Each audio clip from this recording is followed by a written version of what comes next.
On to the February 24th, 2022 meeting of the Burlington Conservation Commission. This is a remote meeting, and I'll read the required notice, and then we'll begin to move through the business of the evening. Pursuant to Governor Baker's June 15th, 2021 lifting of the state of emergency and following the passing of Chapter 20 Acts of 2021, which allows remote meetings of public bodies until April 1st, 2022, this meeting of the Town of Burlington's Conservation Commission is being conducted through remote participation. No in-person attendance or members of the public are permitted, but every effort is made to ensure that the public can adequately access the proceedings as provided for in the order. A reminder that persons who would like to listen to or view this meeting while in progress may do so by one of the following means. Tune in to the BCAT Government Cable Access Channel or the BCAT Government Meetings Facebook Live feed. Or you can join the meeting over the phone at 408-418-9388, and the meeting number is 233-548-3469. To join the WebEx Live video conference, click on the link on the Conservation Commission's meeting page or on the Town of Burlington's town calendar, and the agenda will come up.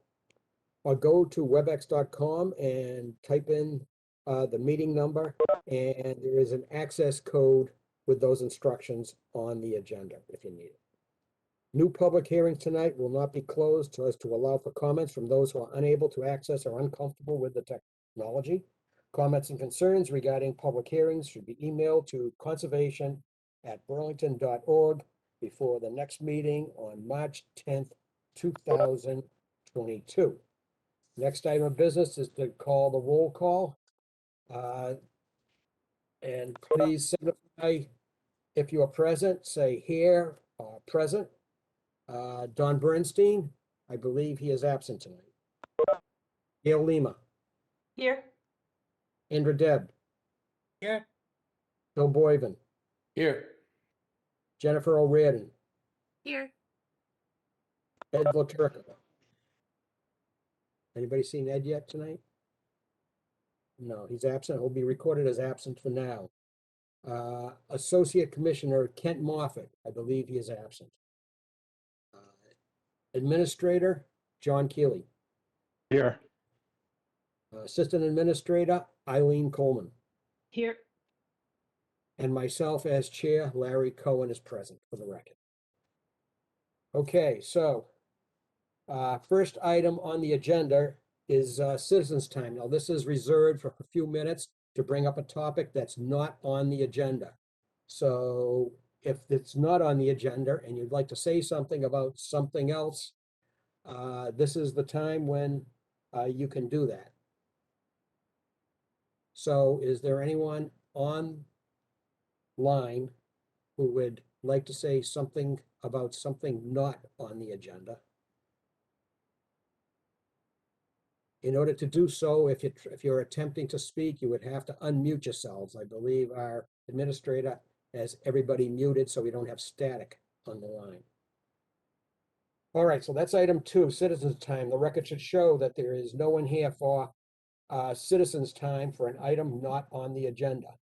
Are we in a position to approve the minutes of January 27th, 2022?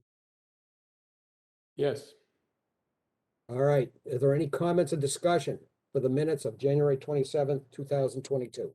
Bill sent a few edits, but they were just small things that he caught. Nothing, no substantial. In that case, could I have a motion to approve the minutes of January 27th, 2022? So moved, moved. Gail. Second, Bill. Okay, Gail, how do you vote on that? Yes, in favor. Indra? Yes, in favor. Bill? Yes. Jennifer?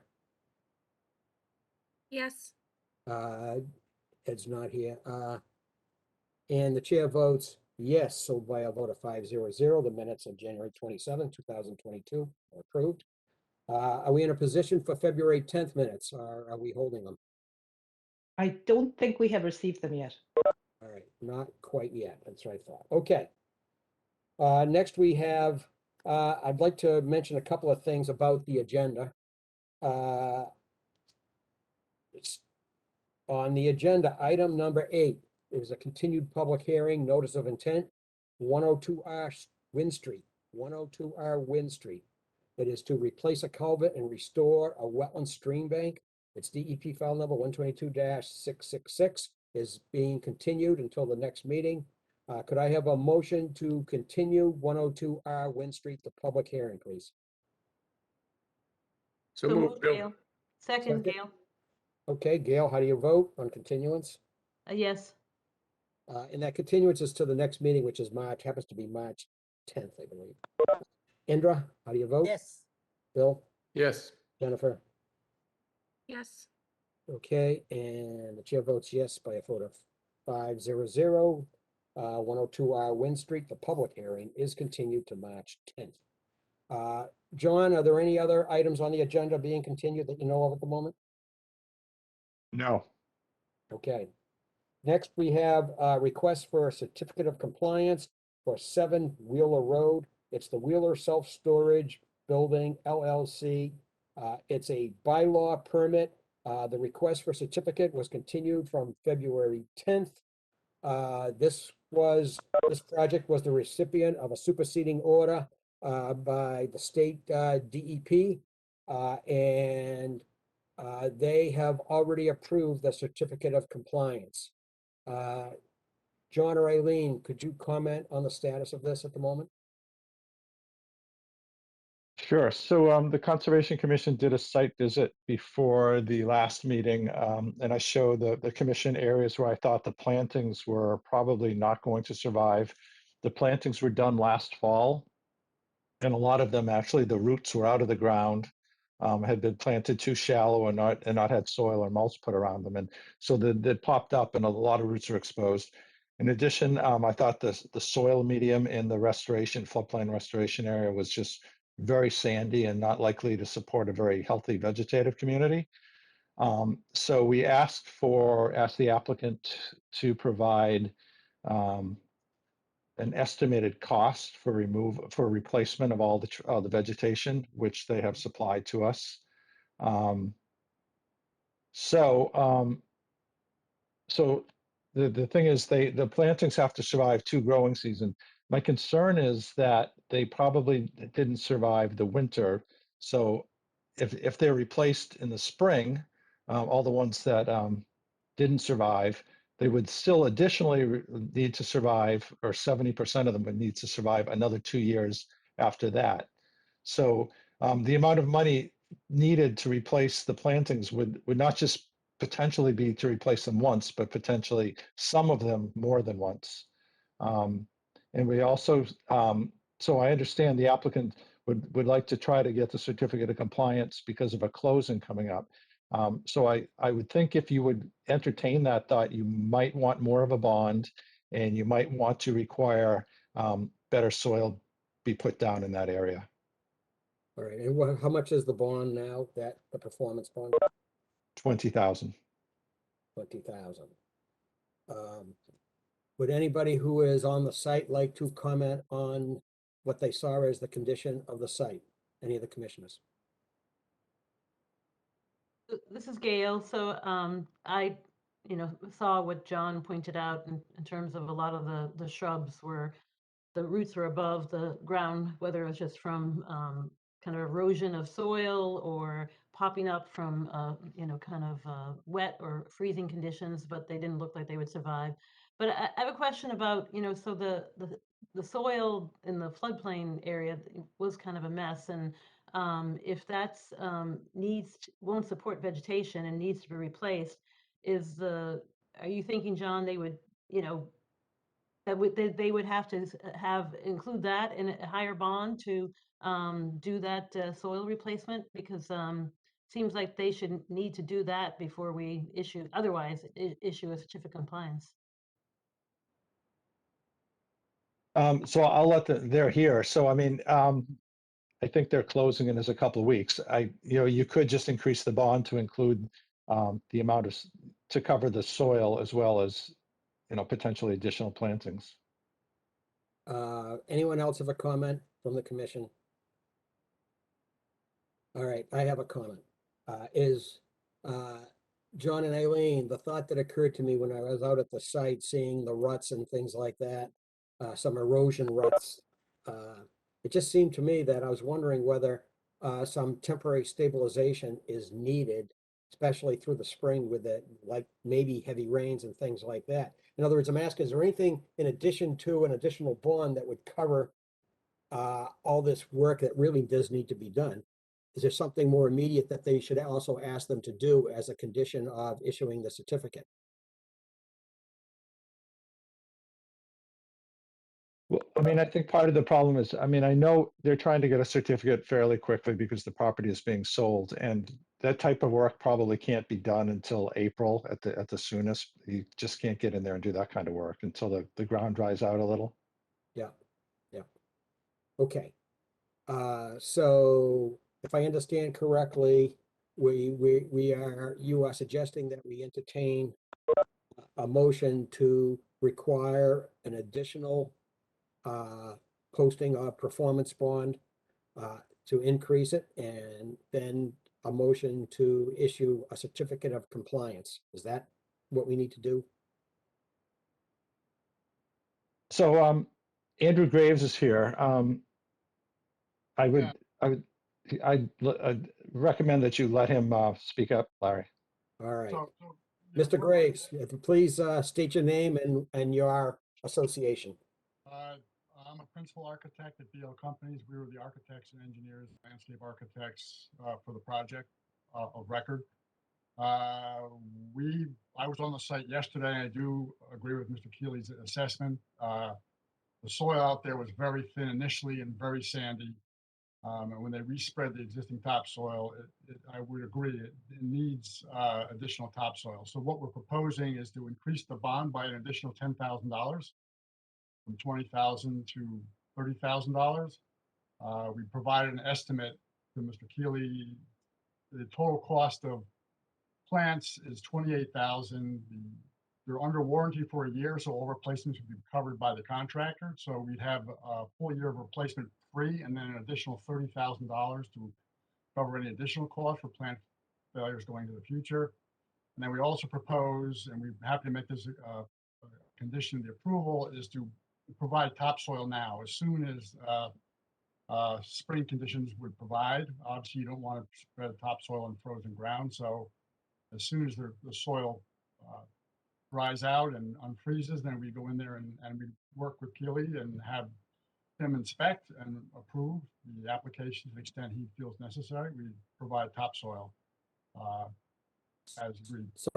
Mr. Graves, so if I understood correctly, you agree with the commission requiring an additional $10,000? Is that what you're saying for a performance bond, to have a total outstanding bond of $30,000? Did I state that correctly? Yes, that's correct. Yep. Okay. All right. Any comments from the commissioners or anyone else here? I just want to make sure I understand. So, because if you look at the documentation they submitted, I believe the cost for the plants are like $28,000 or something like that.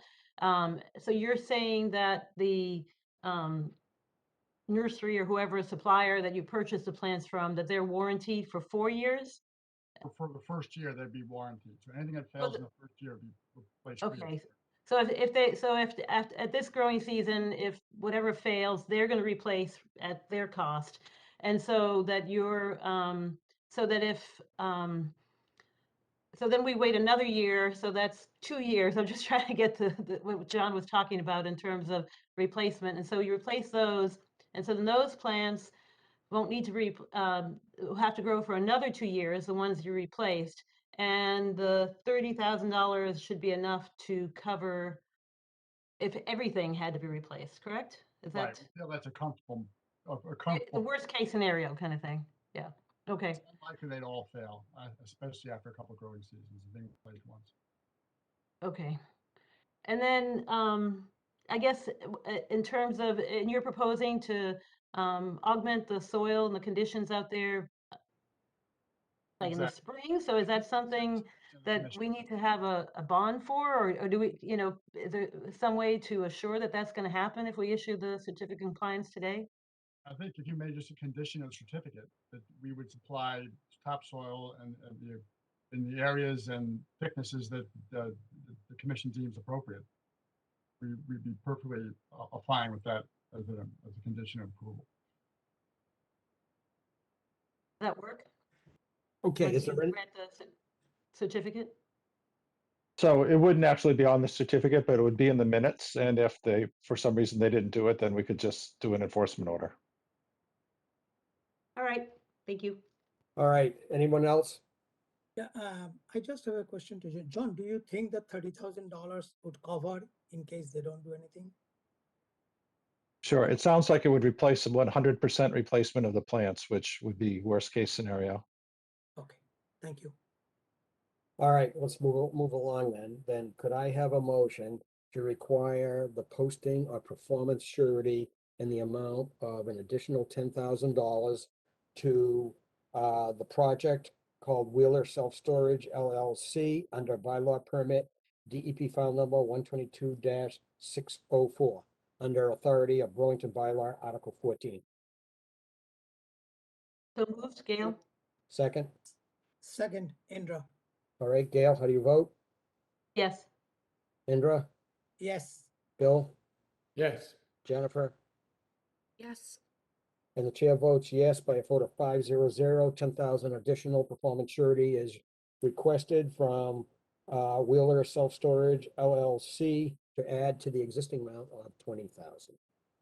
All right, next, could I have a motion to issue the certificate of compliance under the condition that the owner of Wheeler Self-Storage LLC add the additional topsoil required?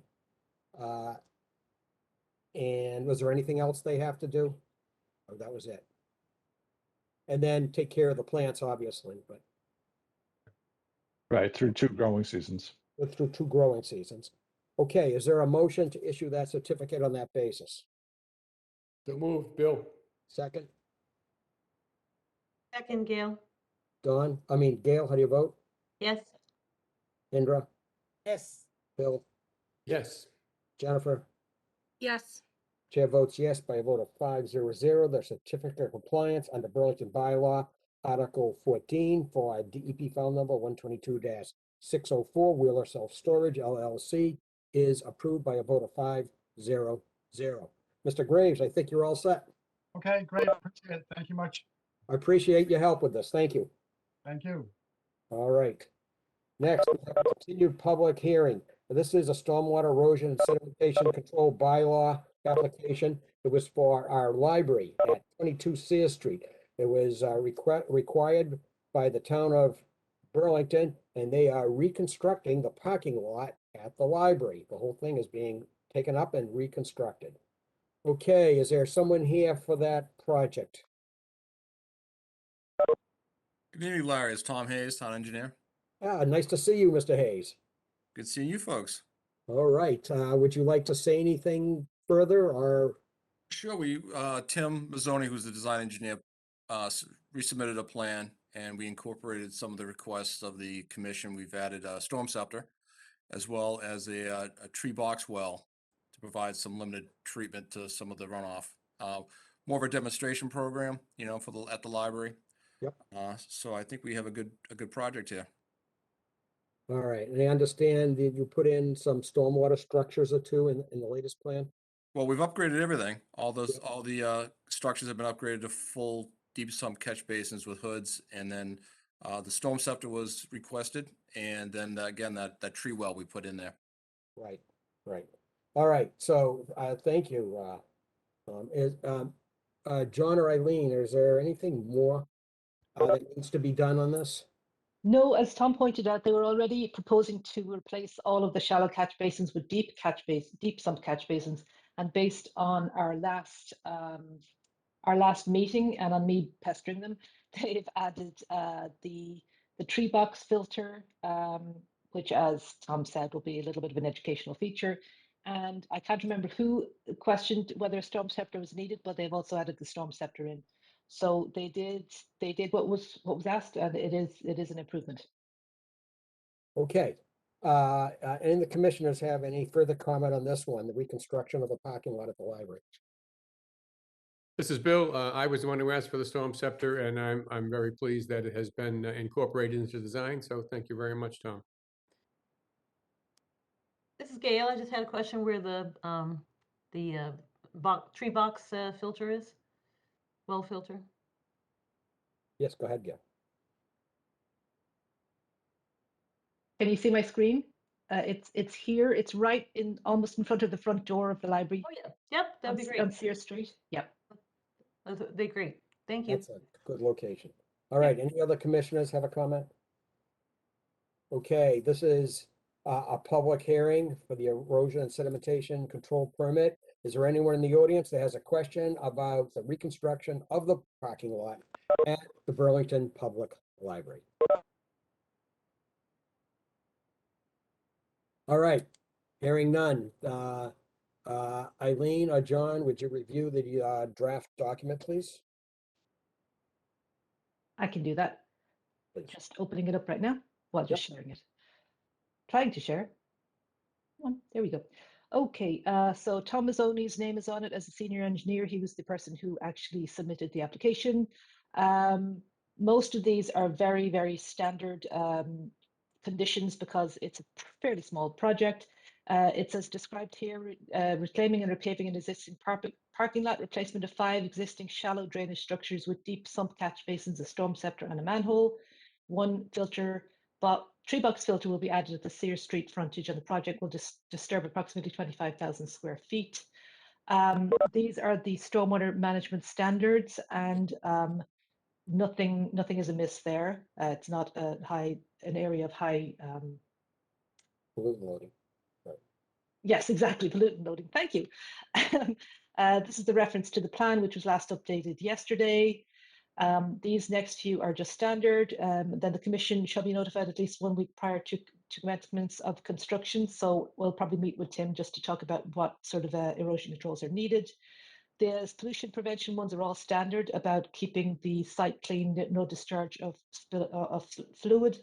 The applicant shall install erosion controls coinciding with the limit of work on the property and shall let us know when they are there, and no other work shall begin until they are installed. And then all disturbed areas shall be stabilized and revegetated within 30 days. Again, the next ones are all perfectly standard about materials being stockpiled, materials being covered, and dewatering isn't expected, but if it's needed, a plan shall be submitted. Grading shall be completed in such a way so as not to direct runoff onto other properties. Paved surfaces shall be swept as needed. Catch basins shall be protected with silt sacks on Sears Street and Briarwood Lane and shall be regularly cleaned. And then the conversion of the shallow sumps and the installation of the storm scepter shall be witnessed by an engineer, and any soil pits must be witnessed by the Board of Health. And then upon completion, we're just asking them to submit an as-built plan to the Conservation Commission. Okay, the commissioners have any comments on the proposed permit conditions? Seems like fairly standard conditions. All right, I did not hear any comments on the proposed conditions. Okay, let's move this along. I have a motion to close the hearing for the erosion and sedimentation control permit for 22 Sears Street, the Burlington Public Library, under Burlington Bylaw Article 14. Yeah, I gotta go back up and do this to the cord. All right. So was there a motion to Try close the this. hearing? Someone needs to mute themselves. Yes, I move that. Okay, second? Second, Gail. All right, Gail, how do you vote on closing the hearing? Yes. Indra, Yes. Bill, Yes. Jennifer? Yes. And the chair votes yes by a vote of 500. The hearing for the stormwater erosion sedimentation control bylaw permit, the hearing is closed for 22 Sears Street. Could I have a motion to approve the permit as discussed? The stormwater erosion sedimentation control permit for the library at 22 Sear Street under Burlington Bylaw, Article 14, Section 6, as discussed. Is there a motion to that effect? So moved, Gail. Second? Second, Jennifer. All right. Gail, how do you vote? Yes. Indra? Abstain. Bill? Yes. Jennifer? Yes. Chair votes yes by a vote of 401. The stormwater erosion and sedimentation control permit is approved for the Burlington Public Library. All right, Tom, thank you very much. Good work. All right, thank you. Have a good night. It's always a Great. pleasure to see you. You're welcome to stay for the rest of the evening if you'd like. That's okay, but thanks anyways. Take care. Okay, next, we're on item 6. We have a continued public hearing, notice of intent. It's listed as 25 Blanchard Road. It is actually Mary Cummings Park. It was a requested a permit for trustees of the reservation. It is to install a flow device in a beaver dam that is causing some water problems in the area of Eugene Circle and down by those houses, Holly Glen and so forth. All right, so apparently that work is needed. So is there someone here for that project? Last time, I think it was Jeremy Dick. Is there anyone here from the trustees that would like to speak further? Yes, it's Jared Bowers. I'm the property director for Mary Cummings Park. So Hi. good evening, everyone. Good evening, Jared. You have the floor. Oh, thank you. So yes, as you said, we've noticed increased beaver activity that has resumed in that area over the past year, which resulted in some ponding upstream, which has affected some of the neighbors. And so we are hoping to partner with Beaver Solutions in April to put in a flow device to sort of take that water level down a bit back to its previous levels before this past year. So yeah, I mean, the entirety of the proposed activity is happening in that zone. We don't expect any erosion issues from it.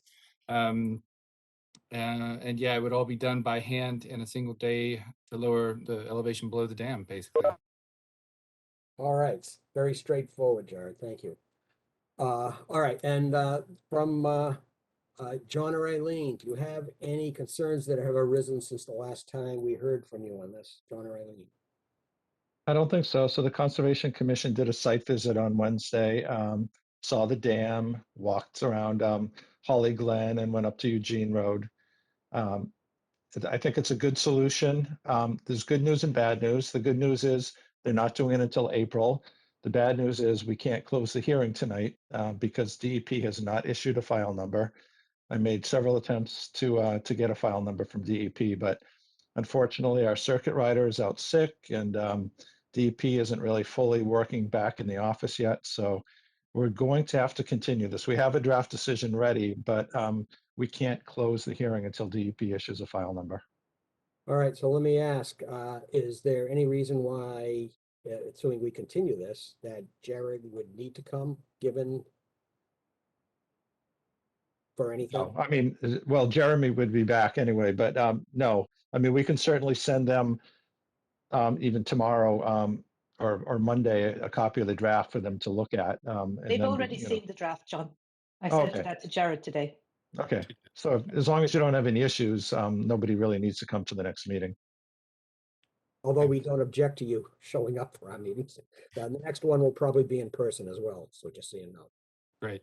Thank Okay, you. so let me ask, are there any commissioners have any comments on this one? So if there is anything, there'll be, the folks at the trustees will be here to hear it. This is Bill. I think this is a viable solution. We're obviously trying to balance the concerns of the affected property holders and accommodate the needs of the beavers without, moving them out, or if you completely remove the dam, they're just going to build it again. So we're trying to achieve a balance that satisfies everybody to the best arrangement we can. And I think this is it. All right, anyone else from the commission first? No, okay, is there anyone else who is in the audience? Maybe there are some neighbors here in the affected area that want to comment further. We met with quite a few of them the other day.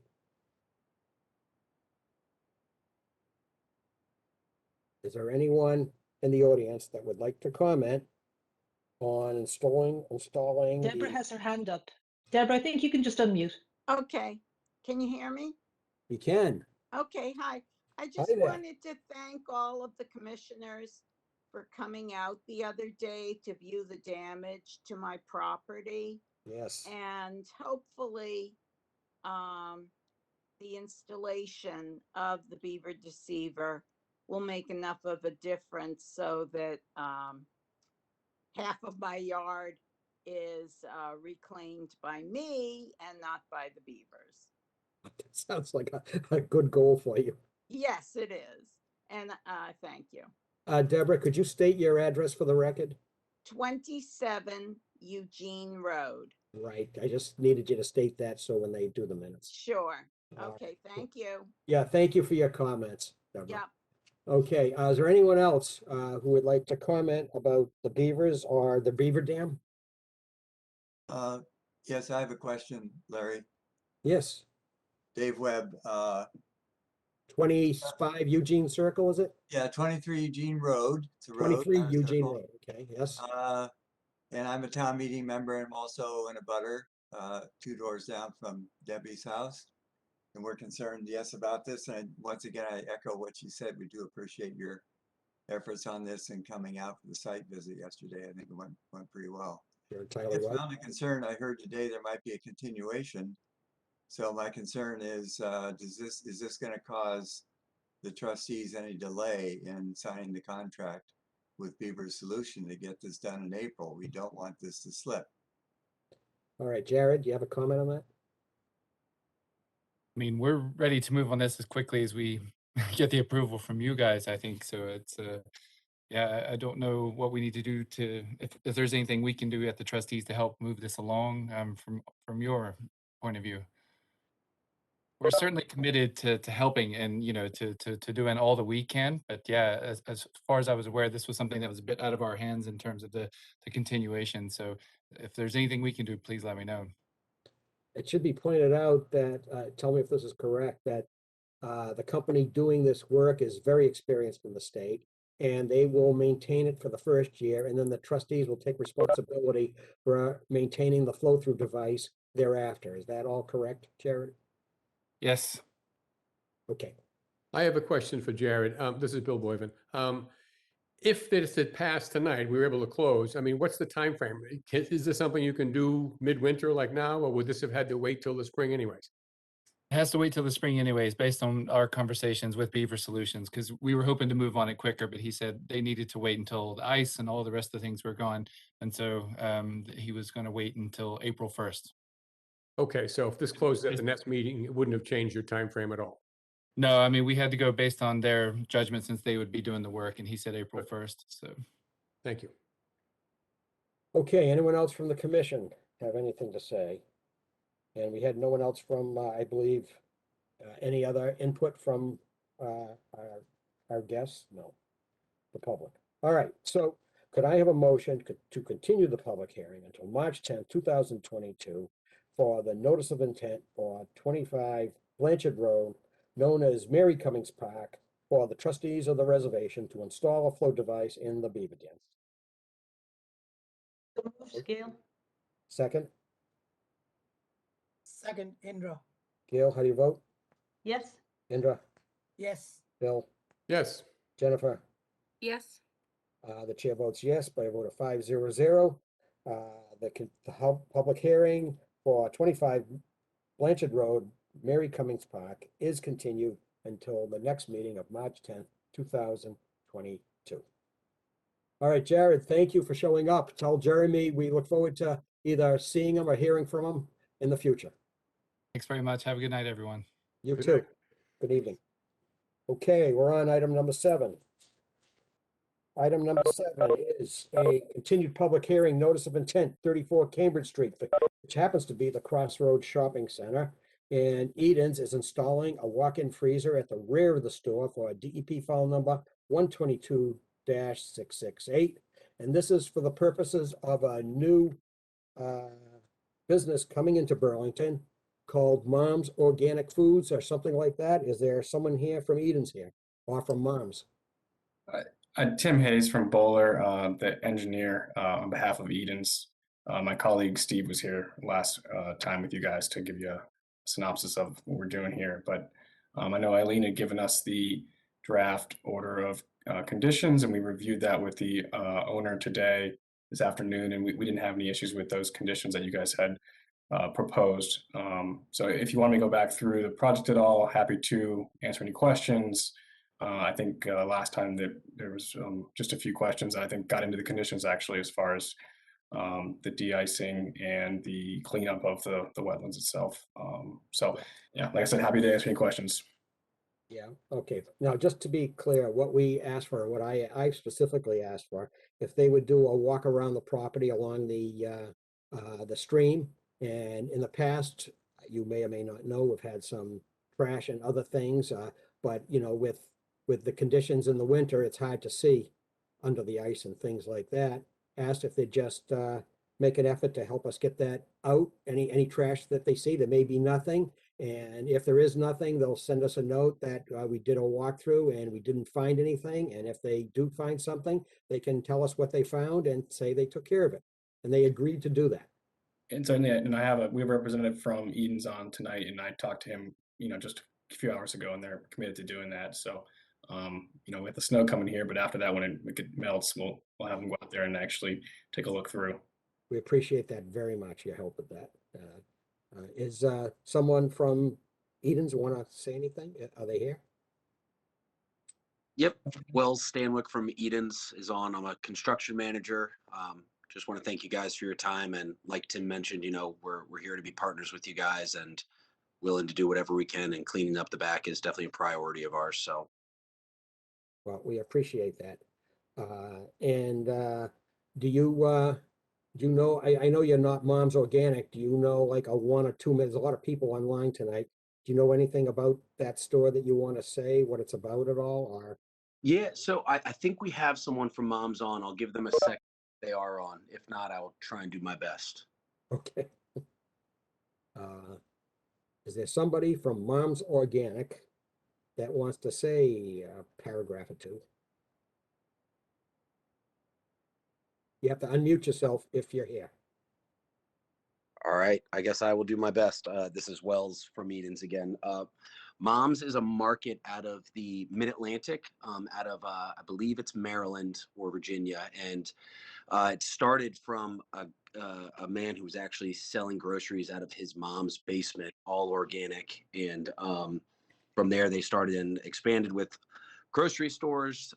They go from about, I think, 10,000 square feet to 15,000 square feet, all local organic groceries. That's kind of all I've got for you. If you go to their website, I know they have a story, an hour story, where they can dive into a little bit more detail and where their locations are. But I believe this is their first location in Massachusetts. Right, right. I read through their website. It sounded very impressive, actually. Yeah, okay. Great job. It's very, very nice. I think a number of people were very pleased to have that kind of a store in Burlington. Yep, and we. Yeah, go ahead.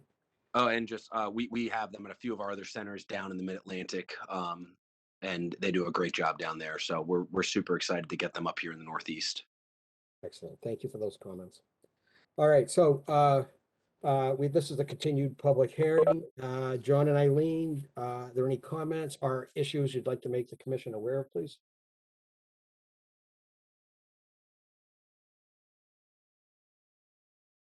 I don't hear either one of them. Sorry, I thought John was going to chime in. No, we don't have anything else to add. All right. Okay. I don't remember any concerns other than what's been talked about. Let's go to the commission and see if there's anything that from their end. Any of the commissioners have anything further on this one for the Crossroads Shopping Center and the modifications for the Mom's Organic at the back of the building? Nope. All right, I don't hear anything else. Is there anyone in the audience that has a question about this? It's in the back of Crossroads Shopping Center next to Panera Bread. They are putting in a big walk-in freezer right near the stream. And we've reviewed this. Is there anybody, though, that has a question? No. Okay. Eileen, I guess we're ready to move ahead with reviewing the permit documents. We can move this forward for them, all them. Sure, I'll do that. Yep. Oh, no, wrong one. I actually wanted to start with the bylaw.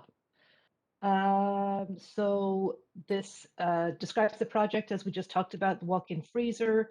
It is within the riverfront area to Littlesbrook and the 100-foot buffer zone to bordering vegetated wetlands and bank. These are the documents. The proposed work, as we said, was within the 100 feet to 100-foot area to Littlesbrook. The closest point of the proposed work was about 40 feet from the bank in BVW. Work occurring within or in close proximity to resource areas can create adverse impacts to those areas. The project will impact a little under 200 square feet of riverfront area. However, impacts will result in the replacement of existing pavement with a small building addition. The Commission finds there are no practicable and substantially equivalent economic alternatives with less adverse impact. There will be no additional impervious area created, and the enclosure for the dumpster will reduce the amount of trash migrating into the wetland and brook. There's no stormwater management that we need to discuss. The Commission has a 50-foot setback. This is other findings. A setback requirement for commercial projects with redevelopment projects being 50 feet under closer than existing setbacks. And the Commission finds that other portions of this building are closer to the wetlands than the proposed addition would be, so no waiver was required. And this permit will also serve as a permit under the Burlington's Erosion and Sedimentation Control Bylaw. And then we are proposing a bond, I believe, of $2,000. Right. And then I hope you can see it if I just switch between the this one. Can you see the order now? We can. Okay. Again, same plans listed, and as before, a lot of these are standard conditions. The order permits work within the 100-foot riverfront area to Littlesbrook and the 100-foot bordering zone to bordering vegetated wetlands. No work within any resource area has been permitted by this decision.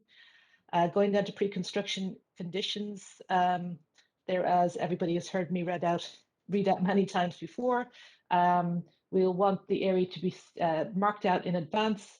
They'll meet with us to show us that the order has been filed with the Registry of Deeds and there's a DEP plan. DEP file number is posted and that the erosion controls are, as shown on the plan, are in place. Materials shall not be stockpiled within 40 feet of the wetlands or brook. And at the end of the workday, everything shall be swept. The Commission reserves the right to require additional erosion controls should they be deemed necessary. There is no work involving filling and grading. Pollution control measures are standard. Any sedimentation or any sediment or debris that falls into the wetlands or the stream shall be removed by hand. And lawn clippings and other materials shall not be dumped in the brook or wetlands. And this is a perpetual condition. The rest are standard about no refueling close to the brook either. And if there's a spill, let the right people know. No pesticides, herbicides, fungicides to be used within 100 feet of wetlands. Fertilizer may only be used if it's a slow release phosphorus-free fertilizer, and this will be a perpetual condition. No rock salt shall be used in this area, and this shall be a perpetual condition. This is the condition where which addresses how you asked for a site walk, a trash walk. During construction, existing trash and debris shall be cleared from the site to the riverbank, including trash within the river limits. No invasive species shall be planted anywhere in Burlington, and that is also a perpetual condition. And this is just an explanation of how to apply for a certificate of compliance. Okay, thank you, Eileen. That was a good summary. All right, is there any further comment from any of the commissioners present on either the findings or the proposed permit conditions for the applicant Edens at 34 Cambridge Street? I don't hear anything further. All right, then could I therefore let's move this one along, have a motion to close the hearing for the notice of intent 34 Cambridge Street, Edens, to install a freezer at the rear of the Mom's Grocery Store, DEP file number 122-668. So move, Bill. Second, Gail? Gail, how do you vote? Yes. Indra, Yes. Bill, Yes. Jennifer, Yes. The chair votes yes by a vote of 5-0-0. The hearing for 34 Cambridge Street for the Edens proposed project is now closed. Could I have a motion to adopt the findings under Burlington Bylaw Article 14 for the notice of intent, 34 Cambridge Street, Edens, the walk-in freezer project? Is there a motion to adopt the findings? So moved, Gail? Second, Second, Bill. Gail, how do you vote? Yes. Indra, Abstain? Bill, Yes. Jennifer? Yes.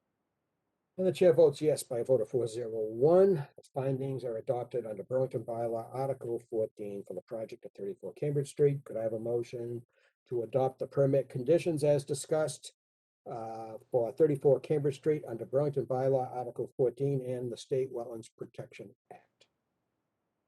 So moved, Gail? Second, Second, Bill. Gail, how do you vote? Yes. Indra, Abstain? Bill, Yes. Jennifer? Yes. Chair votes yes by a vote of 4-0-1. The permit conditions are adopted for 34 Cambridge Street under Burlington Bylaw Article 14 and the State Wetlands Protection Act. Could I have a motion to require the posting of $2,000 performance surety under Burlington Bylaw Article 14? Rika. So, just, So move, Bill. I'm getting some feedback somehow. Second, Gail. And could somebody please mute themselves? Yeah, okay, thank you. Is there, okay, so there's a motion on the floor to adopt a $2,000 performance surety for the project at 34 Cambridge Street. Gail, how do you vote? Yes. Indra, Yes. Bill, Yes. Jennifer? yes. Okay, and the chair votes yes by a vote of 5-0-0. The request to post $2,000 performance surety is approved under Burlington Bylaw Article 14. Okay, so the folks at Eden, I'd like to thank you all for your help with this project. We look forward to seeing that grocery store opening for organic foods. Thank you. Thank you very much. All right, you folks have a good evening. You You too. as well. Thank you. Okay. Okay, next. Number 8 was a continued public hearing for 102R Wynn Street, and it has already been continued. We already voted on it. Number 9 is a continued public hearing, notice of intent, 14 Spring Valley Road, requested by Michael Casey. It is to construct a garage, DEP file number 122-667. Is Mr. Casey, are you here tonight? Yes, sir. All right, good to see you. How are you tonight?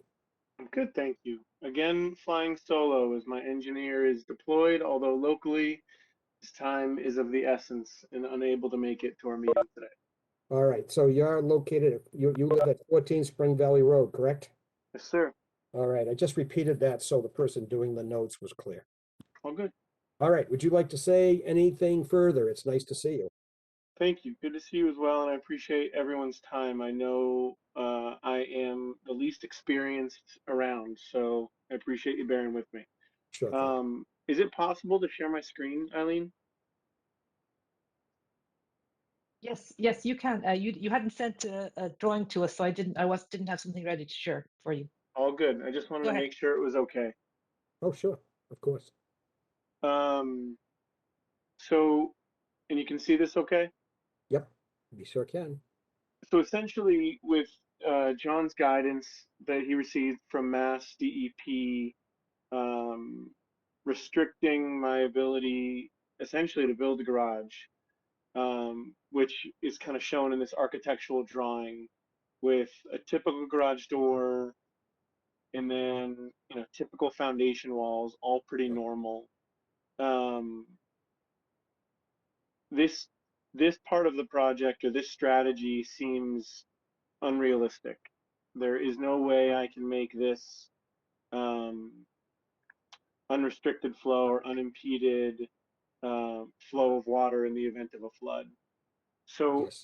what I was attempting to do today, as we're still working on redrawing the plans, is our architect came up with an idea essentially of more of a carport where the front was open,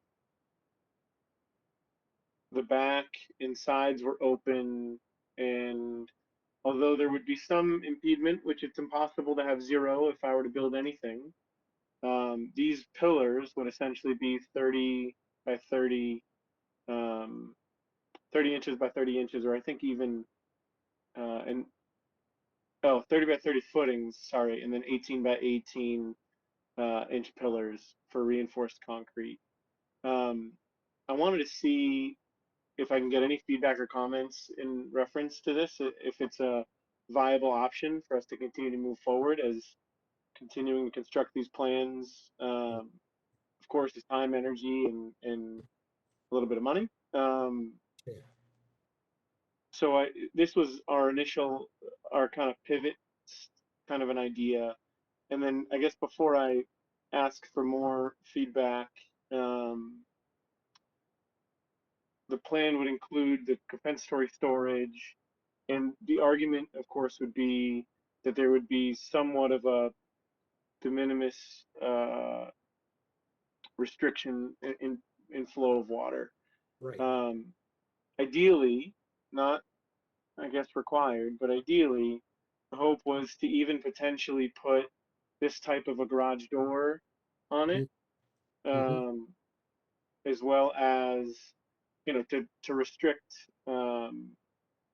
people from walking in, as well as potentially having a similar style.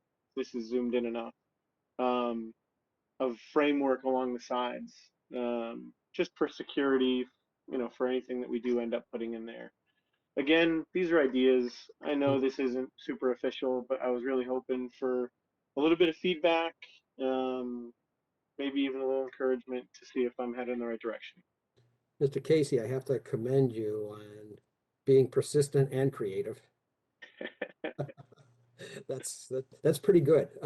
Let's very interesting. Let's John or Eileen, I guess we had some objection originally from the state. Could you give a very thumbnail sketch, a very quick sketch on what the constraint is on this site for us, please? Sure, I can do that. So this is from a DEP PowerPoint presentation. What they call unrestricted hydraulic connections. They do not include flood vents. So a building in the floodplain with flood vents may meet the state building code, or it may meet some FEMA requirements, but it does not meet the state wetland regulations for unrestricted flow. Okay. So that's basically the objection. And these folks have property right in the middle of a floodplain, is that Correct?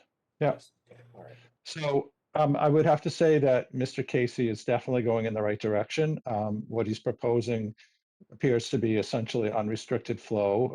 The commission does not consider pillars in the floodplain to be restrictions. They've allowed additions and decks on pillars.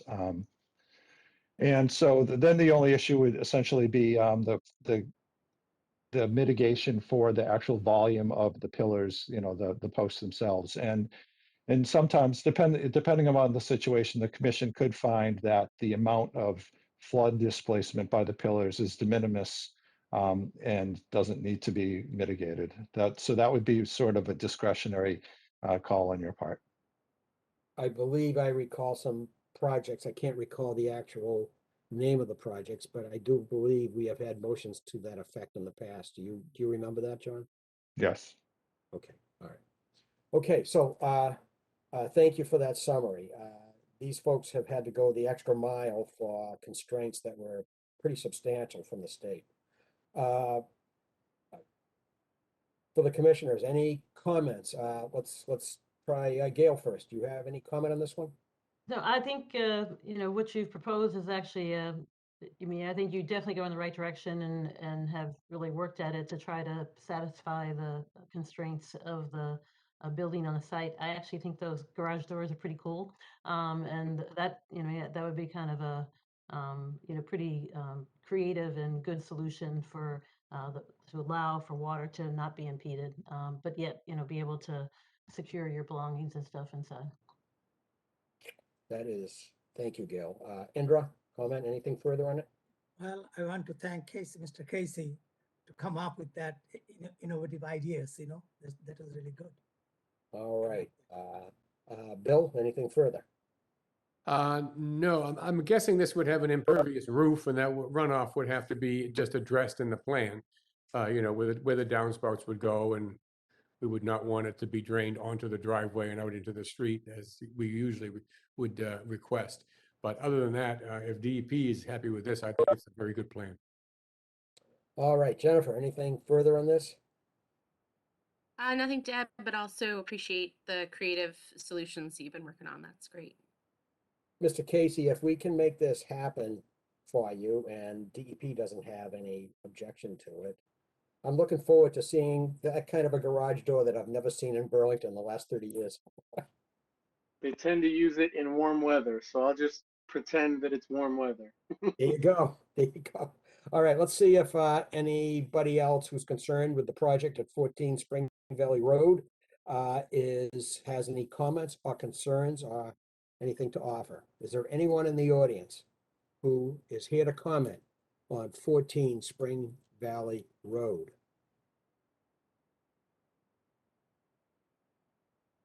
I guess the record should show there is no one here to comment on that, Mr. Casey. So I guess obviously we have to continue. The next step is, the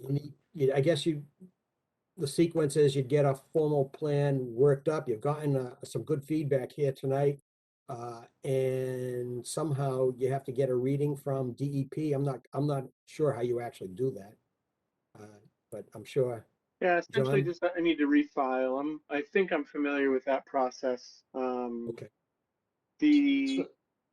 So you need to just send them plans. The DP actually has your project in the database twice now. So when you sent them the revisions, they entered it as like a brand new filing. So you're in there twice. So probably the best idea is try to call them and then send them plans. That is a complicated request. I know. I will try. Yeah. Eileen's been very helpful in getting me in touch with them, and I've been able to email, but no one's in the office at this moment to be able to respond. But I hear you. I'm open to try. Yeah. Do we have a circuit rider assigned to our town that handles stuff like that helps facilitate things? We do, yes. All right. So does Mr. Casey know the name of that person? I think so, but we can coordinate with them on Monday. Okay. All right. All right, Mr. Casey, Mr. Chairman, yes.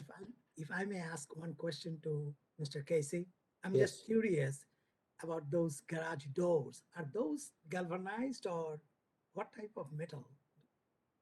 There's a few different strategies. It all has to do with corrosion. Ideally, I would go with stainless steel, and then it's powder coated. I've reached out to a few companies to look at pricing and things because they can make not only the door that way, but essentially a panel, if you will, for the sides, sit with the same material, and then there wouldn't be anything in the middle, right? So I'd have to blow leaves out or make sure to monitor any animal activity, which I'm okay doing. Thank you. Is there any other comment from any other commissioners? I don't know if I asked or not. No, okay, all right. So, Mr. Casey, I think unless you have something further, we'll do official continuance. The only comment was that we did in the previous plans, and we'll continue the roof runoffs and such to make sure that we're covering that. We don't plan to spit it out on the driveway. Right, of course. Okay, so could I have a motion to continue the public hearing at 14 Spring Valley Road requested by Mr. Casey for DEP file number 122-667 until our March 10th, 2022 meeting of the Burlington Conservation Commission. So moved, Indra. Second, Second, Bill. okay. Gail, how do you vote? Yes. All right, and we have Indra Yes. and we have Bill Yes. and Jennifer. Jennifer? Yes. Okay, and the chair votes yes. The hearing is continued for 14 Spring Valley Road, DEP file number 122-667 until March 10th of 2022. Okay, all right, so, Mr. Casey, thank you for this input. It was a pleasure to see you again tonight. Thank you. All right, you have a good evening. Okay, next, we have a continued public hearing. Proposed revisions to stormwater management bylaw. It's under our general bylaws, Article 14 and Section 6. As many people know, we are proposing some changes. I plan to conduct the hearing in a respectful fashion to everyone, give everyone a chance to say what's on their mind. If there's a lot of people who want to talk, I will certainly ask if you could not repeat things too often then, so give other people who have new things to say an opportunity to do so. Nothing is going to be decided tonight. I'm pleased that so many people are actually interested in this because it affects, obviously the residents in the town. What we're going to do is I'm going to read a statement, so everyone is starting from the same set of facts. Okay, and then I will see if John and Eileen have anything further to say, and I'll see if the commissioners have anything further to say. Then we will go to the public after I read that we hear from them, and we'll call on you one at a time. Please unmute yourself and then mute. The only thing I ask is when you state your name, could you state your address as well? Because we need that for the record. Otherwise, I'm going to have to stop you in mid-sentence and ask you for your address. So I'd appreciate that very much. And periodically, after a few people have said something, I may go to the commissioners and see if they have any comments or questions based on what they heard up to that point. So I'm going to go back to you, and then we'll go to more people who are interested in this. So with that as a preface, I will begin the public hearing for the proposed revisions to the stormwater management bylaw. This public hearing is a continuation of the Conservation Commission taking public input on the proposed changes to our stormwater bylaw. In a developed area, such as Burlington, impervious surfaces such as pavement and roofs prevent precipitation from naturally soaking into the ground. If uncontrolled, water runs rapidly into storm drains and ditches, drainage, and causes flooding and erosion. Burlington exists at the headwaters of 3 major watersheds. Translated, this means we have numerous small flat streams contributing to the Ipswich, Shawshene, and the formation of the Mystic River. Many areas in our town have high groundwater and flat topography. It is well known that as development of our lands have progressed, that more folks in our town are experiencing localized flooding. As stormwater flows over land, it picks up a wide range of pollutants. You may ask, how often do we see stormwater problems from a homeowner site? On a homeowner site itself, we sometimes see 2 types of problems. We see the complete removal of trees, and that leads to substantial flooding in someone's backyard, sometimes very unexpectedly. The second thing we sometimes see is stormwater running off onto a neighboring property, particularly for the larger land disturbances causing flooding next door. The bigger issue is not readily seen by a homeowner. When stormwater is allowed to discharge into our municipal system, it eventually discharges into a neighboring wetland, maybe not even in the immediate area. The higher water level in the wetland then oftentimes spills onto someone else's property in the next neighborhood, Thereby, it causes flooding in someone else's property and not an immediate visibility area. Our stormwater bylaw has been in existence for 15 years. It is a requirement for Burlington to have this bylaw. It is required by something called by EPA, the Massachusetts General Permit for stormwater discharges from small municipal separate storm sewer systems. The nickname is MS4. It is required under the Federal Clean Water Act and the Massachusetts Clean Water Act. Since 2006, our current stormwater bylaw has specified 3 levels of applicability. We have what is called the standard permit, greater than 20,000 square feet of land disturbance, and it requires a public hearing. It requires a professional engineer's stamp plan. It requires an as-built plan noting deviations and the posting of a performance surety, a performance bond. The second level of applicability is from 10,000 to 20,000 square feet of land disturbance, giving an administratively issued permit. It does not require a public hearing. It does not require a professional engineer to construct and stamp the plan. It does not require a performance bond. Then we have a third level of applicability. It is less than 10,000 square feet, where the bylaw is only invoked after a violation has occurred. As everyone in Burlington knows, construction has morphed into larger projects with single-family house lots being built out to the zoning setback limits. This construction has led to a greater increase in impervious surfaces that produces a greater increase in stormwater runoff. The Conservation and the Burlington Board of Health have also seen an increase in the number of intense neighbor-to-neighbor disputes stemming from stormwater flooding adversely affecting neighboring properties. The main causes of runoff affecting neighbors are increased impervious area, grading changes, and failure to capture runoff on the originating property with infiltration. Some disputes have gone so far as to involve lawyers. Now, let me give you an example. A property starts out with an addition. This is a true example. And therefore, it was below the threshold and there was no permit. During the project, they decide to add a patio and level their yard. The yard ends up 4 feet higher than the neighbor. The neighbor claims they now have more water than ever before. The owner says, but we leveled the yard, so there is less runoff. However, there is evidence of water now also breaking out on the steep slope between the 2 yards. So for this example, we did not have a hearing.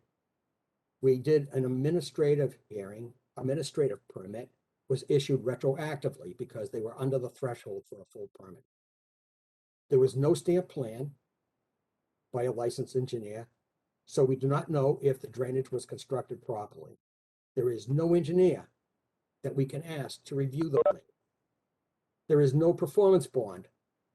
There was no inspections of the drainage being installed, so we don't know if it was installed correctly. Yet the complaining neighbor wants us to do something. At the meetings and hearings generated by these disputes, both boards have tried to resolve the issues presented in the context of, for us, we have the stormwater bylaw with a permit system. And for the Board of Health, they have a stormwater regulation where they look for violations of their regulation if there's a complaint made. The stormwater bylaw focuses on compliance with the Massachusetts stormwater standards to control runoff quantity and quality, and permitting land disturbing activities above a threshold. A routine permit condition is always that no stormwater may run off onto a neighboring property, of course.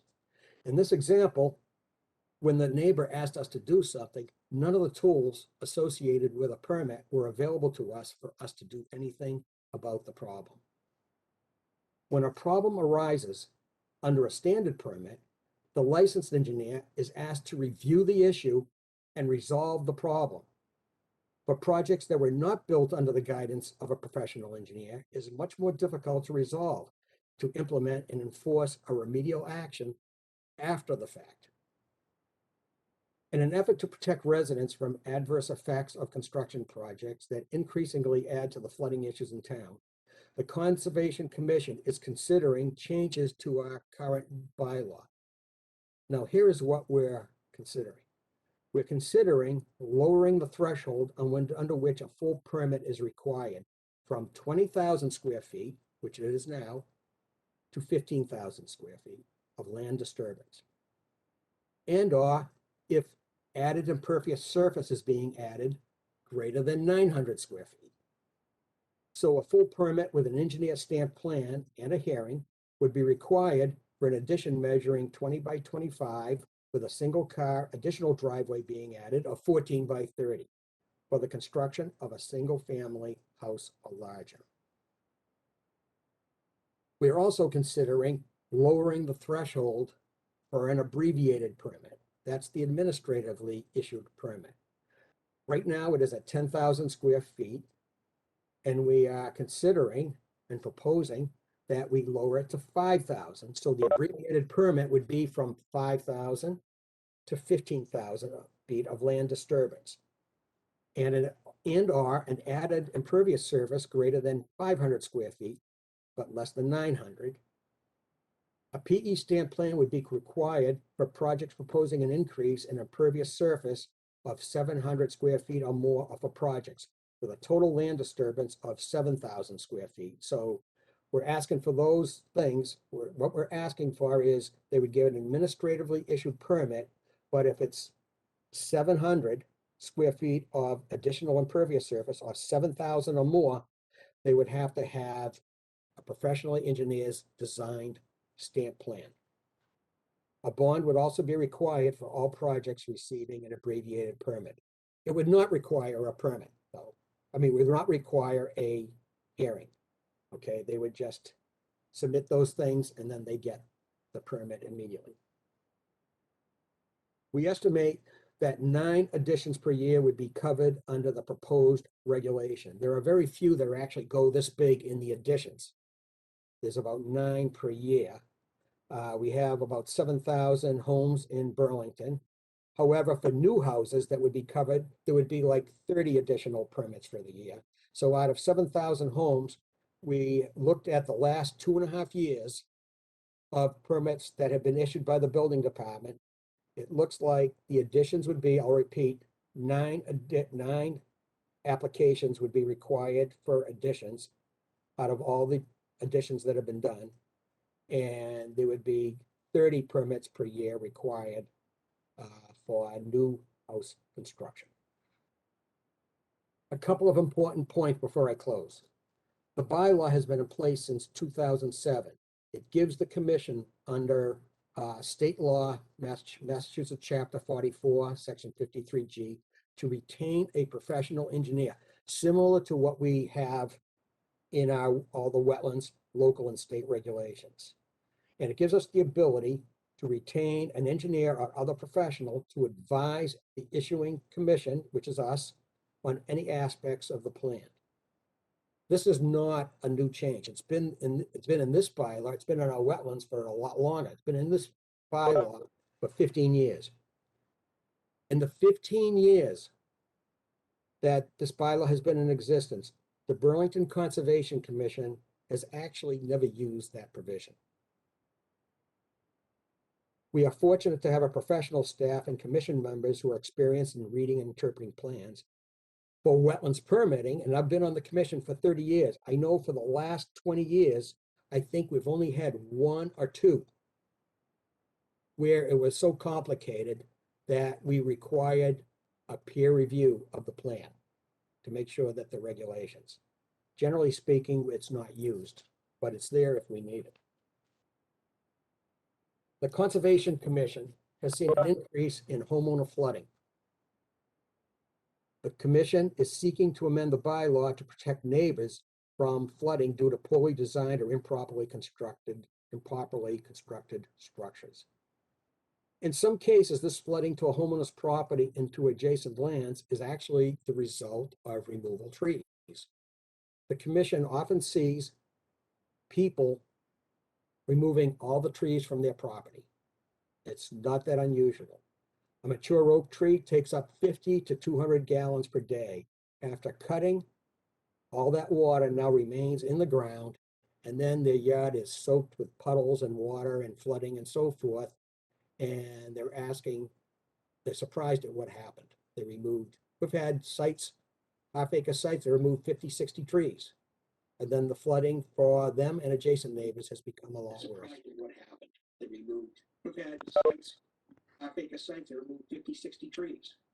And then the flooding for them and adjacent neighbors has become a lot worse.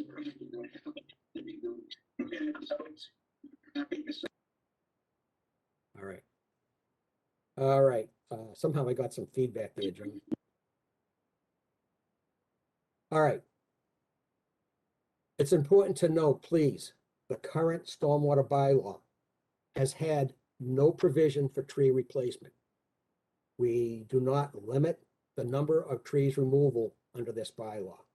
The commission is considering a change that would give the commission the authority to ask or require for some tree replacement. However, it's important for everyone to note, it is not and never has been the intent to deny any project based on proposed tree removals. We have never done that.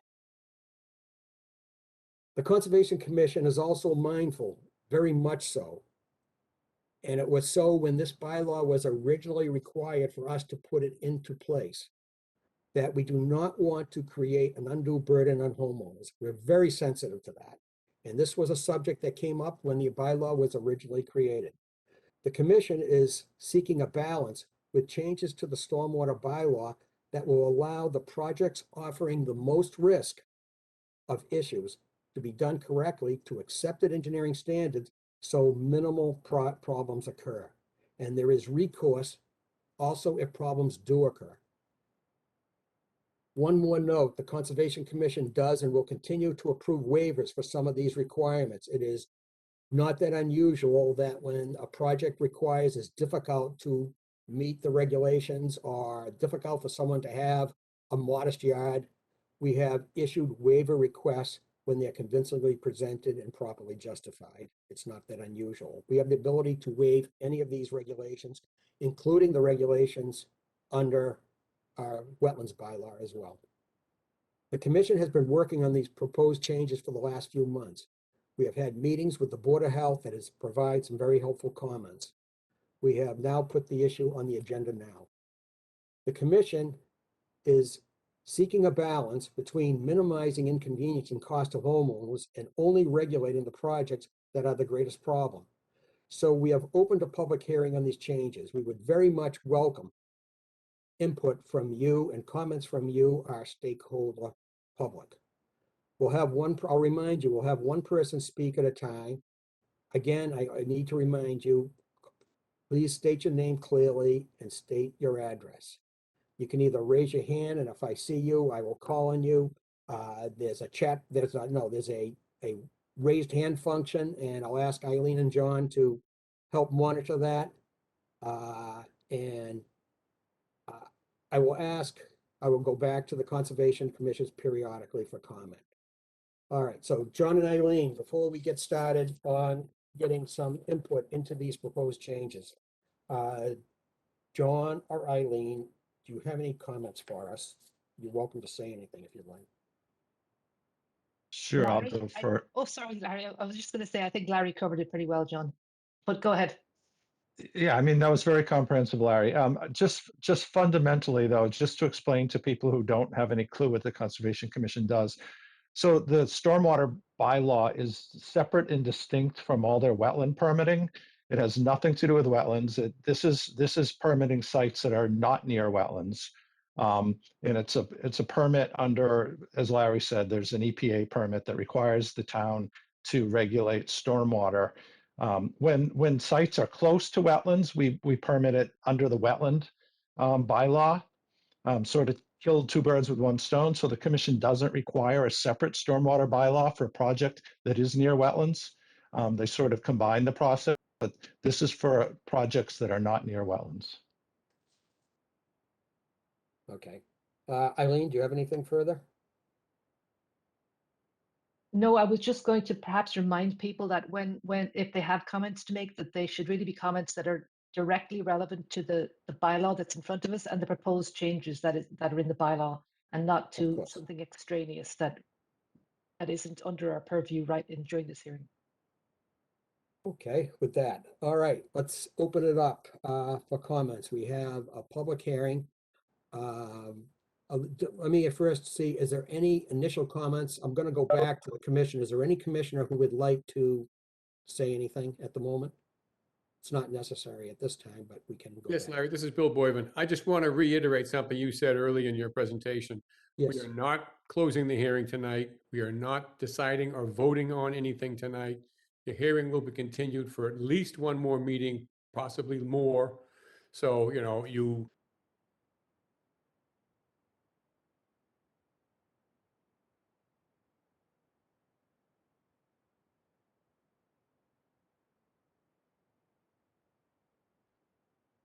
Possibly that the commission will resume in-person meetings in March, so the next meeting could possibly be in person. right. We're gonna vote at that after we hear all these comments. That the commission will resume in-person meetings in March, so the next meeting. Okay, if you are unmuted, please turn off your TV because there's a delay. We can hear the TV several seconds behind us. someone's watching the TV and watching the computer. That's pretty good. Okay, who would like to talk? Could someone either? Yes, please, nice to see you. Please state your name for the record and your address, please. Hi, my name is Susan Cadillac and I live at 186 Mill Street. Sure. I just wanted to, and thank you, John, for clarifying, just so that people know that this is for all properties, not just properties that are near wetlands or conservation, that this new proposal would apply to all properties. The MS4, which is the federal guideline that the bylaw needs to be amended under, states that that MS4s have to implement and enforce a program to reduce pollutants and stormwater runoff from their MS4 from construction activities that result in a land disturbance of greater than or equal to 1 acre. So I just want to be super clear that a lot of the things that we're talking about are specific to Burlington and not a direct requirement of the MS4. So I had some questions on, I know you had cited the 9 additions per year and the 30 new homes, but some of the new language changes from land disturbing activity resulting from a construction project, and it removes the construction activity requirement. So I'm wondering if you have any numbers on any patio and driveway and other projects that would be included, gazebos and things like that, because it is really the impervious area that triggers these requirements. So those types of projects would also fall under that with the removal of the construction requirement. I'm also wondering how the impervious numbers were come up with, because at the January 27th meeting, Eileen Coleman commented that you were expecting some pushback because of the low numbers. So I'm wondering where those numbers came from, how, were there engineers involved, what were the calculations that resulted in those numbers? What is the expected cost? Was there any analysis done on the cost to homeowners for these projects? What about the time cost? Because even at one meeting, you have the cost to go, to apply, to notify the abutters, to go through the public hearing, to wait for the decision, in addition to the additional time to prepare the engineering plans. It just feels like an enormous burden. It restricts land use. It restricts the homeowner's right to enjoy their property. And I'm wondering what, if any, less restrictive measures were considered. In your example, in your addition example, you commented that there were no inspections and that there were no guidelines. So has there been any attempt to look at, maybe amending the existing bylaws where we have some standard guidelines that maybe include a pre-construction visit with some pictures? So, because the public hearing that is such a huge, even if the patio and driveway projects weren't included, that's an additional almost 40 projects per year.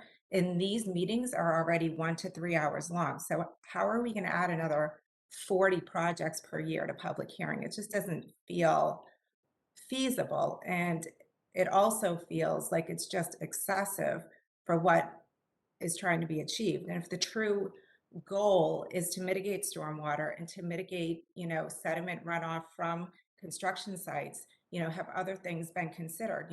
Pre-demo, you could put filter fabric in the storm drains. You could, do a pre-inspection to look, the wattles may be applied to all projects, not just those over 10,000. I mean, there's so many other things that can be considered that are less restrictive, that can address and achieve the issues. And as far as neighborhood disputes go, on one of the previous meetings, that was discussed, and the answer was that historically there have not been very many neighbor disputes. And I just feel like opening up everyone's projects to public hearing is just going to invite more comments, probably more neighborhood disputes, more opinions on. I don't think they should do that, just more. I think you will end up seeing more neighborhood disputes rather than less. And I just feel like a lot of the things that are being proposed are going to have a huge impact on a lot of projects, a lot of residents. And I just am wondering what less restrictive measures have been considered. Thank you. All right, thank you for all that. Couple of things. I am not gonna sit here and just try to respond to everybody like I'm rebutting you. That's not my intent at all. However, I will throw out to the commission, and I think that this is true. The land disturbance is sort of an established threshold that, you can make some judgments on, and you can kind of, but the issue of additional impervious surface, then I'll speak for myself. In my own mind, I just don't know if we got it right. And I think some of the commissioners are trying to evaluate where the correct balance is. So I think, I I suspect. just want to say I'm not expecting a response. I know that those Yeah. were a lot of things. I'm just throwing out some thoughts because I feel like this needs to be thought about more. I think that impact needs to be considered. And I think that really looking at what are the goals and how can the goals be achieved in a Right. better way across the board in a more streamlined nature, so Right. that, so that it's not, so that, so that we don't have, different sets of rules for every single project. And it just feels like it would be a lot on the.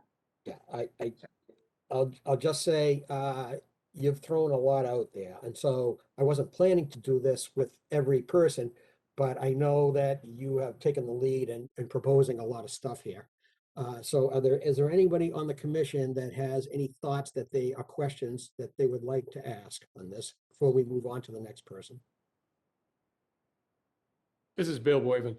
I just want to point out that the main reason we are doing this is because we have had complaints and seen circumstances where one neighbor abutting property is significantly affected by work done on an adjacent property. The factors that affect runoff from the construction property, and construction, I mean patios as well as houses and things like that, there's two main things. And that is increase in impervious area, so there's less rain falling on, penetrating the ground, and the cutting of trees. Trees are really unrecognized or they're not considered in a lot of the regulations, the impact that they have on stormwater control. So we're trying to incorporate that into this as well. I have seen situations in my own neighborhood where one neighbor comes in, buys a new house, clear cuts the property, and the adjacent neighbors are now pumping water into the street that they never had to do before, which, as was pointed out, you don't want to do because that water that used to be on that property is now in the street through a neighbor and, going down the drain into another property somewhere a block, 2 blocks away, and they're wetland. So that's all we're trying to do here is capture some of these projects in a way that we can have input during or prior to the construction, instead of after the construction, when neighbors say, look what happened, and what are you going to do about it now? When there's very little we can do about it then, because the project is finished. So that's why we're getting into this, and that's where we are trying to direct our efforts. All of this is a draft, and all of this is open for discussion at this point. So we appreciate any input that we can get. All right, those, yeah, both of you made very good points. Anyone else on the commission have any additional thoughts beyond what Bill and Susan said? So this is Gail. So I agree that, there are some things to consider, that there are some things that probably for all projects that for pre-construction could help in terms of runoff during pre-construction.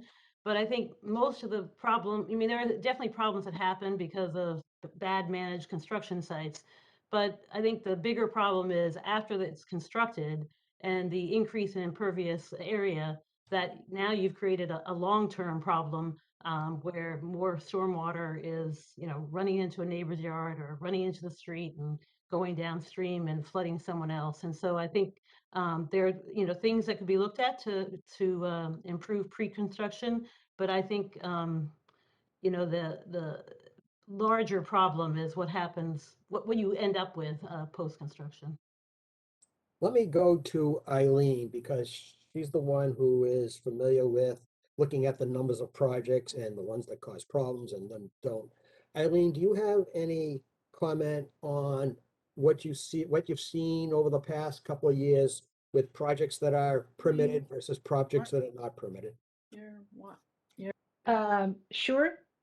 Plus, I have just a couple of answers as well for Susan's questions, if you don't mind. So Susan had mentioned how she called them guidelines, but from under the MS4.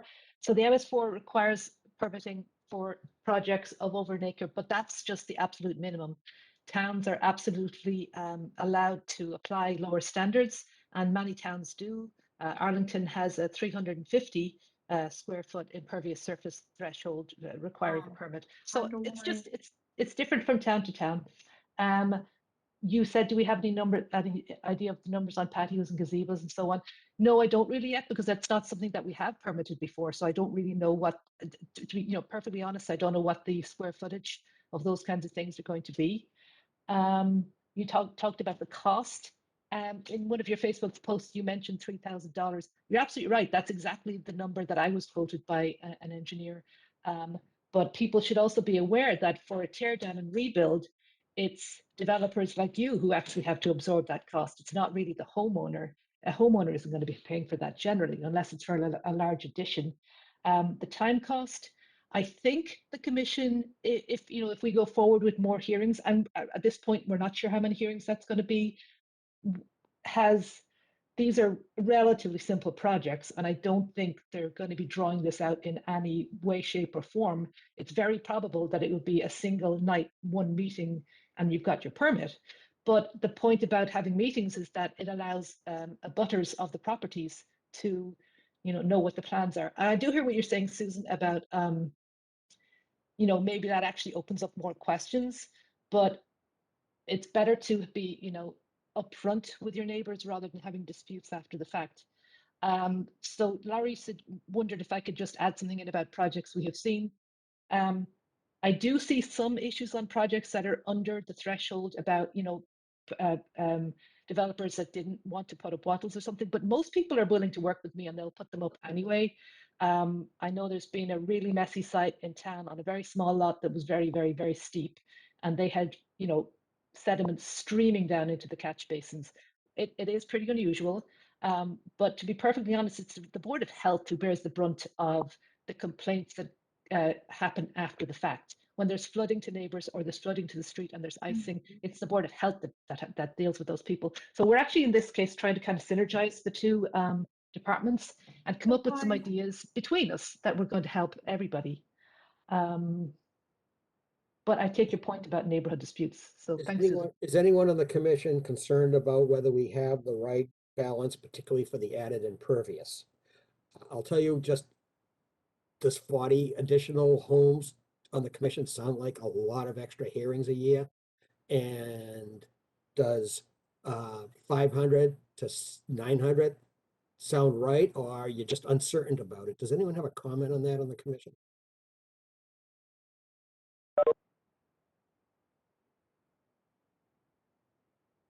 Well, this is Bill. first of all, the number of additional hearings, as you pointed out, Larry, that the additional hearings are going to be for smaller projects. The larger projects already have hearings and they will continue to do so. So they won't be significant hearings.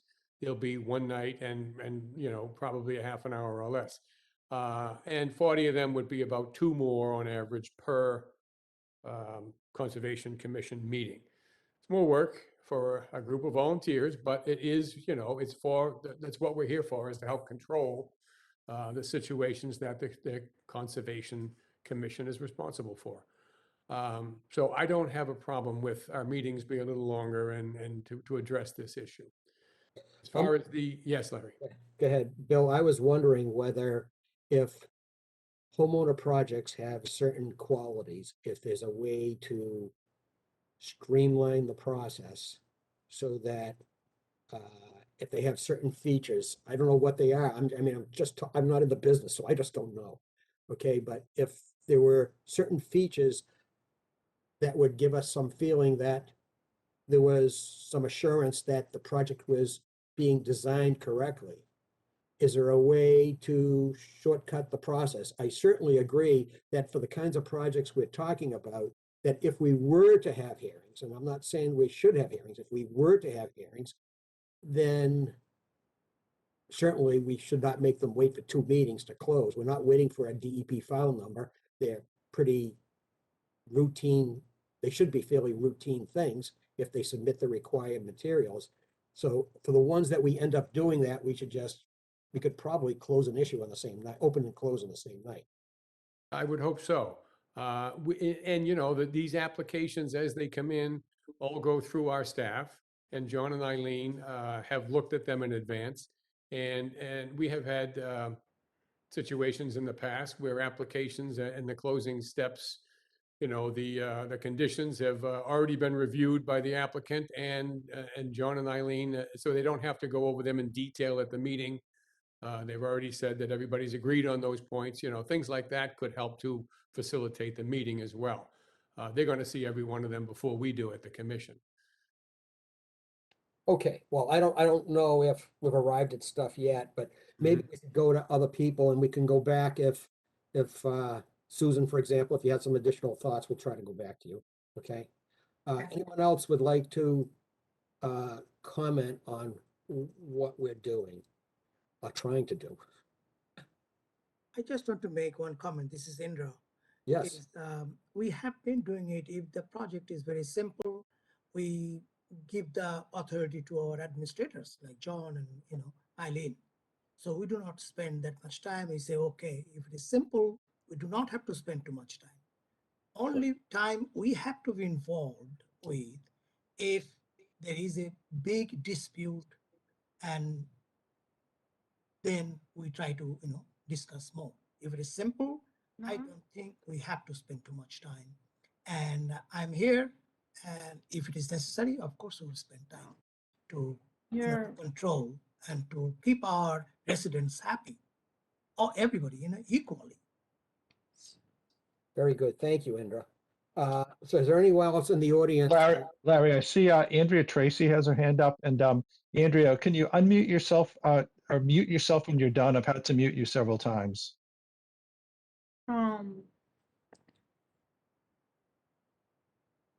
You're on. Nope, no, she just muted herself. You just muted yourself, Andrea. There you go. Unmute. Unmute. Can you hear me? Yes, we can hear you. Please, Okay. go ahead. Tons of work on conservation trails. All good. But Murray keeps building everything. And we've got new permits all around us for new condos. It's ridiculous. It's ridiculous. Andrea, what is your Scott address Ave. so we know where you're talking from? Scott Ave. He's not doing a fix of the street for drainage. He wants to put more houses. there's no drainage. It drains down to our backyards. We're flooding back here on Kinney and Ponto's backyards. We're flooding.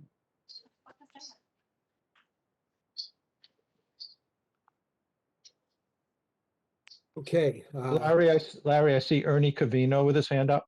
All right, Ernie. Ernie is a member of the Burlington Planning Board. You're recognized.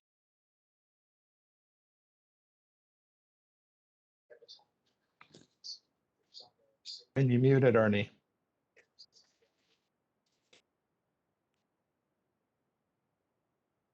And after you unmute Ernie, you probably have to state your address, please. Thank you, Mr. Chairman. That was a mistake. After you unmute Ernie, you probably have to state your address, please. Sure. Ernie Cavino, Planning Board member, also resident, obviously. Mr. Chairman, that was a mistake. After you unmute Ernie, you probably have to state your address. Sure. Okay. Ernie, you gotta turn your TV off. What I'm doing wrong, sorry. That was a mistake, Mr. Chairman. Sorry to It's interrupt okay, you. I'm hearing myself twice. It doesn't sound so good the second time.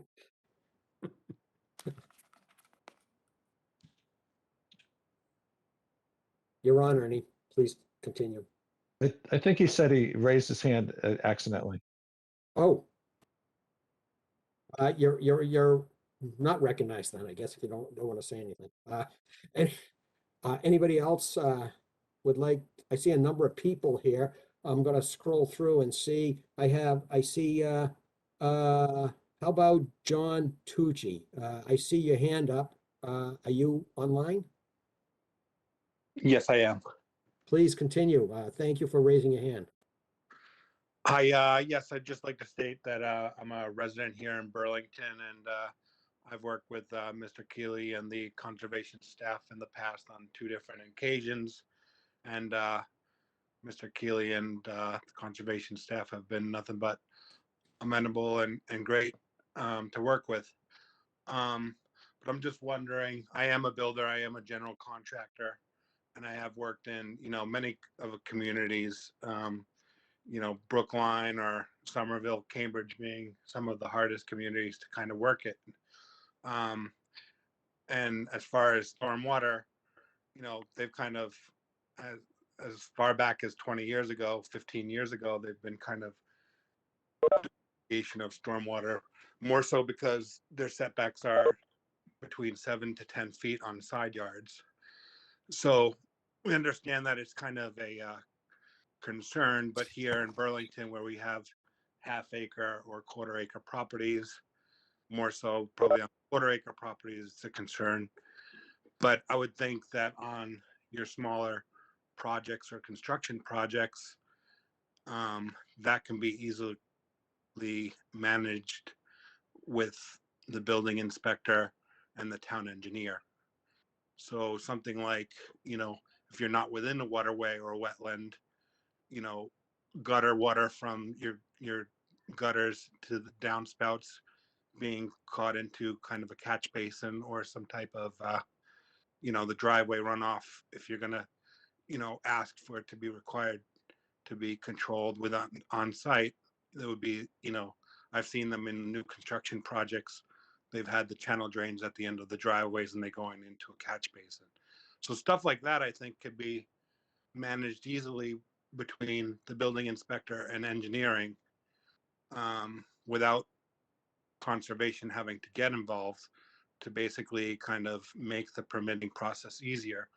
And then understandably, your large projects, large new construction projects, housing, new developments, can be managed through, conservation. As far as design of topography, working with the civil engineers and all that type of stuff. All right, John, thank you for that comment. That seems to go along with what a couple of sentiments that have been expressed, that if projects have a certain design features of them, then there's more assurance that things are going to happen correctly. Larry, could I just comment on that? Please. So if there were to be a requirement that the building inspector was to enforce, say, for roof leaders to go into a dry well or an infiltrator, that would require then a zoning bylaw amendment, because the building inspector is the zoning, compliance officer. So he would have to then enforce a bylaw, a zoning bylaw. I see. There's no provision now in our bylaws for the building inspector to enforce something like that. And while I'm on the subject of zoning bylaws, I just want to point out that the planning board is concurrently having hearings on a zoning bylaw for building new construction with regards to its elevation above the water table. So the planning board is holding hearings now that would require new construction basement floor to be located 2 feet above the water table. So I just wanted to let people know that as well. Okay, good. John, thank you for the comments. I see, I think I see Mike Casey with his hand up. Mike, would you like to say something? And then I'll perhaps go to Barbara LaRue after that. Yeah, just a quick point. As I've seen a lot of information that Susan and Paul have put on Facebook. They're obviously incredibly knowledgeable about this and have already done a significant amount of work. I don't know if it would be possible for them and potentially others to submit a potential proposal for this, because it, from what it sounds like, there's a significant amount of moving parts. So I just wanted to kind of throw that out there, whether it was just feedback you're looking for or potential proposals. And then one thing you mentioned that seemed off was just patios in general. I thought, at least in my impression, that most patios are pervious, unless they were, I guess, like a concrete slab or something. So just some distinction between the two of that. And then lastly, being the little guy in this scenario, my engineer does civil work for the military, and has mentioned numerous times how our neighborhood could actually get out of the floodplain if the town had updated the drainage system. I think it might be called a culvert, don't hold me to it, underneath the connection between Spring Valley and Mill Street. And it just kind of brings me to the idea that, is all of these changes only going to be put on the homeowner, or is there any sort of feedback or communication with the town if any of these drainage systems need to be updated, whether they're under capacity, or I'm sorry, over capacity, or, to my understanding, they get filled with sediment over time, which I know are significant costs and expenses, but I just wonder if it's a two-way street there. That's all. That sounds like a very good question, a discussion to have with our engineering department, because when people are talking about issues and infrastructure on the streets. Mr. Chairman, may I piggyback onto something that Please do. that Mr. Casey just said. I'm going to put on my my town meeting member hat here. I am a town meeting member in Precinct 1. I had a constituent contact me in the last week asking about his family's lived here for decades. They didn't have flooding problems like they have now. And, several decades ago, it was routine for the town to bring a backhoe in and clean out all of these streams throughout the town, and everything flowed beautifully, and there wasn't the flooding there is now. And now in his opinion, his question was, all they're doing now is bringing in these trucks that are parked on the side of the road and running a hose to clean out the streams. And they're lucky if they get 1,000 feet done in a year, and then don't come back for a long time. So I'm wondering if Mr. Keeley or someone could comment on what is the stormwater controls regarding stream cleaning nowadays. Thank you. Okay, John? Well, we're sort of wandering way off topic. That discussion is a whole different discussion that has absolutely nothing to do with this stormwater bylaw. I would point out that decades ago, we also routinely filled wetlands and constructed houses where there used to be wetlands. And I think most people would agree that what we used to do decades ago wasn't the greatest idea. It's no longer legal to just go in and try to turn a nice brook into a drainage ditch. We don't do that anymore. It's illegal. And basically, and that all that does is get the water downstream to somebody else. We don't live on we're not a coastal community. So the more water you speed into that brook just ends up downstream and becomes somebody else's problem. So it's really short-sighted. All right.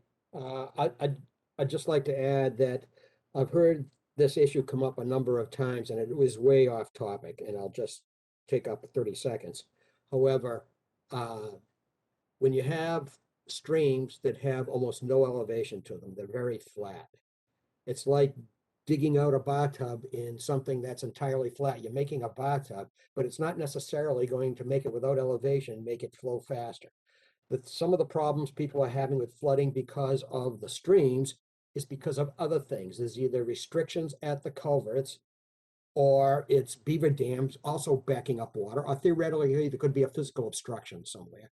Beaver dams have seemed to be a major culprit nowadays because the habitat is so attractive to them. So dredging a stream into a big carved out ditch is not necessarily a solution given our particular situation. So with that, I'll just leave it at that. Otherwise, we could talk on and on about this. Let's see, let's see who's here. Sarah Sullivan, I see your hand up. Would you like to say something? Oh, wait, I'm sorry. Hold on a minute, Sarah. Let me go to Barbara LaRue. I'm sorry, I said you would be next. Thank you, Mr. Chairman, for allowing me to speak. I am Barbara LaRue. I live at 10 Woodside Lane. I am a planning board member, but I'm also a resident, so I actually have comments from both those perspectives. As a planning board member, I did want to share with everyone that we do hear from residents that are suffering the effects of construction either in their neighborhood or upstream from them. We hear from people who have problems with flooding in their yards, in their basements, in their garages, and it is becoming more common, probably due to climate change, but also due to increased construction. So that is a very common problem, and it's becoming more prevalent. So that's what I wanted to say as a planning board member. As a homeowner in town, I am interested in this because I want it to protect me, frankly. When there's a construction project in a neighborhood, we're talking a lot about the costs to that homeowner who is building onto their home or adding a garage or whatever it is they're doing. But that's not the only homeowner involved in this. The other homeowners that live around that property or the ones that live downstream are also affected. So if someone has to bear some additional cost to ensure that the water doesn't flow off of that property into other people's properties, I think it should be the person who's doing the construction, not their neighbors who have not changed anything. So as a homeowner who does live in a low-lying area of town, which much of Burlington is low-lying, I worry about that. I worry that if my neighbor decides to build a big addition onto his house, I want to make sure that someone's ensuring that that water doesn't flow into my basement. And I think that's getting lost in this discussion a little bit. It's not just the homeowner who's building that we have to think about. It's everyone around them as well. Thank you. Barbara, thank you very much for those comments. Appreciate it very much. All right, Sarah, I think I see your hand up. Sarah Sullivan, would you like to say a few words, please? Yeah, I think you're muted.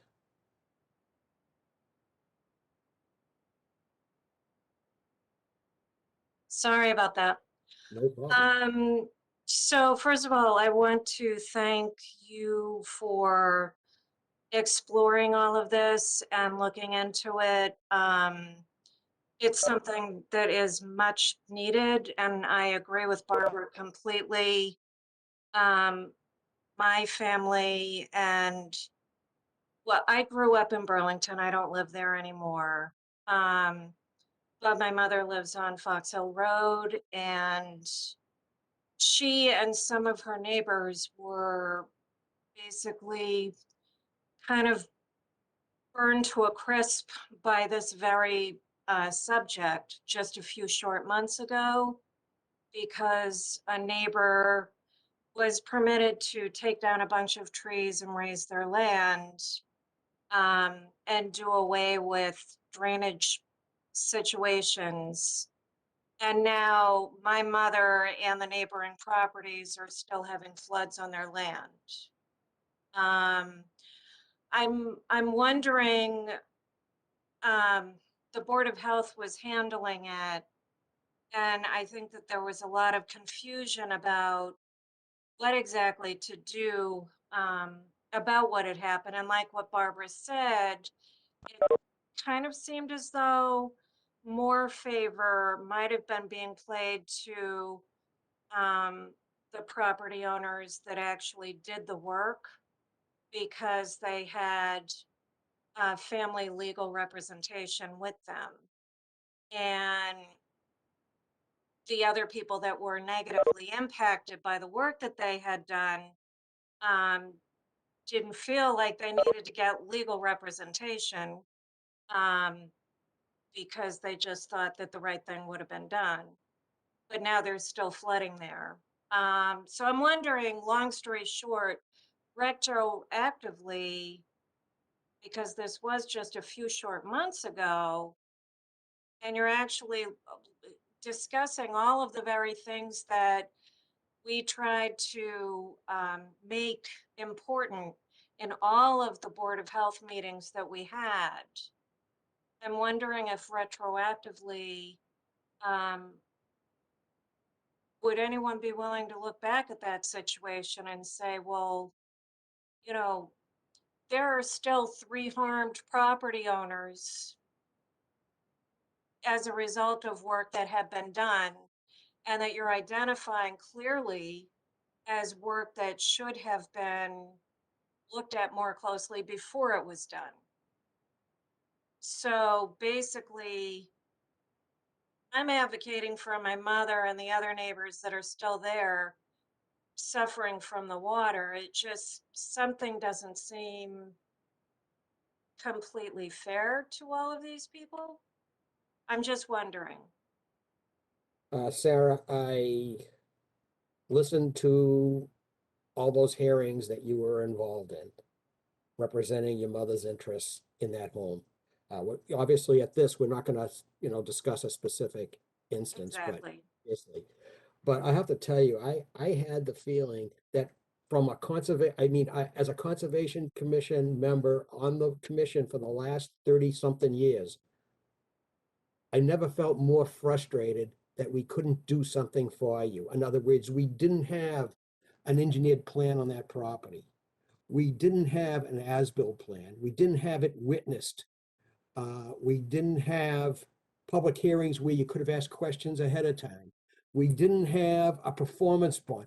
There was nothing that I felt helpless because there was nothing we on the commission or any of the commissioners could really do to really help resolve the issue. In the Board of Health, they certainly have their regulation, and their main top-level responsibility is to determine whether their stormwater regulation is violated. And the amount of depending on what they find, the amount, as you know, the amount of detail that they follow it up with is totally up to them. Okay, but it's not a permit system where all these things are in place. And I'll just stop right there and just say that I just wanted to express that I did have this helpless feeling that we really weren't well equipped to help you. I Larry, can I? appreciate that, and I completely understand it, but what I'm wondering is, now, just such a short time later, you're looking back at that and saying, or maybe not just that, but the whole picture. And you're saying, maybe there's things we've been getting wrong and we can get better. I'm just wondering if retroactively, can you look back at a situation like that and say, well, you know, should someone be held responsible in some way? I'm just wondering. All right, John, So, would you like to make a Larry, comment? right, so if this bylaw were to pass, it would not be retroactive. It would only be for projects going forward. You don't go back, you can't go back and apply a bylaw, to something that was already in the past. Not surprised that's the answer. Yeah, but on the other hand, I think knowing the long history that involved your particular situation or your mother's situation, I think we need to keep that on the foremost of our mind, along with a few other projects that have been very problematic. So let me ask commissioners, any of the commissioners want to comment further on, we've gotten into some very heavy discussion here with people that have made some very meaningful comments. Is there anything that any of the commissioners want to say at this time, or we'll just move on and see if there's more people? I'd like to add one more comment about impervious area. And in the past, we haven't had specific requirements for increase in impervious area. It's always been land disturbance of a certain square footage. Part of it is because of situations we've seen. Larger houses, more affluent houses are being built. Of course, they have a larger footprint and cover more impervious area that way. But they tend to have larger, more affluent amenities as well. Now we're seeing things like complete outdoor kitchens and, major sports courts and things that we never saw 10 years ago being built. And those things don't come under the current regulations. Some people say, oh yeah, I'm going to use patio blocks to build my patio, but then they pour a cement foundation to put the blocks down.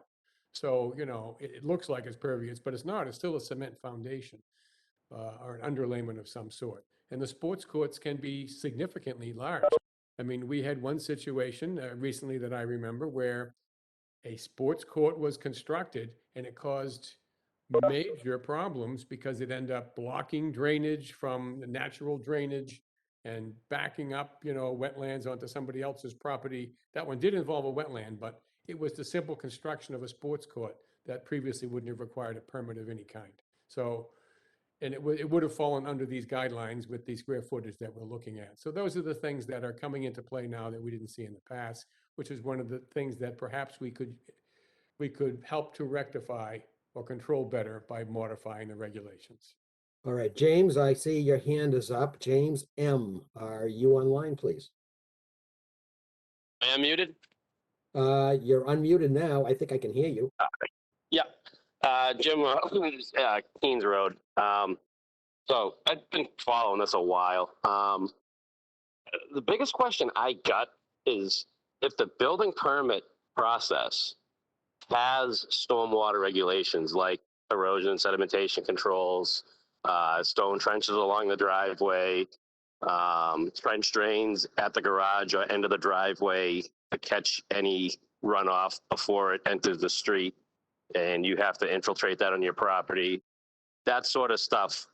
Is the town looking at potentially hiring their own stormwater expert and opening a position where they're going to look at the projects and verify that they're actually doing the stuff that's part of the building permit process?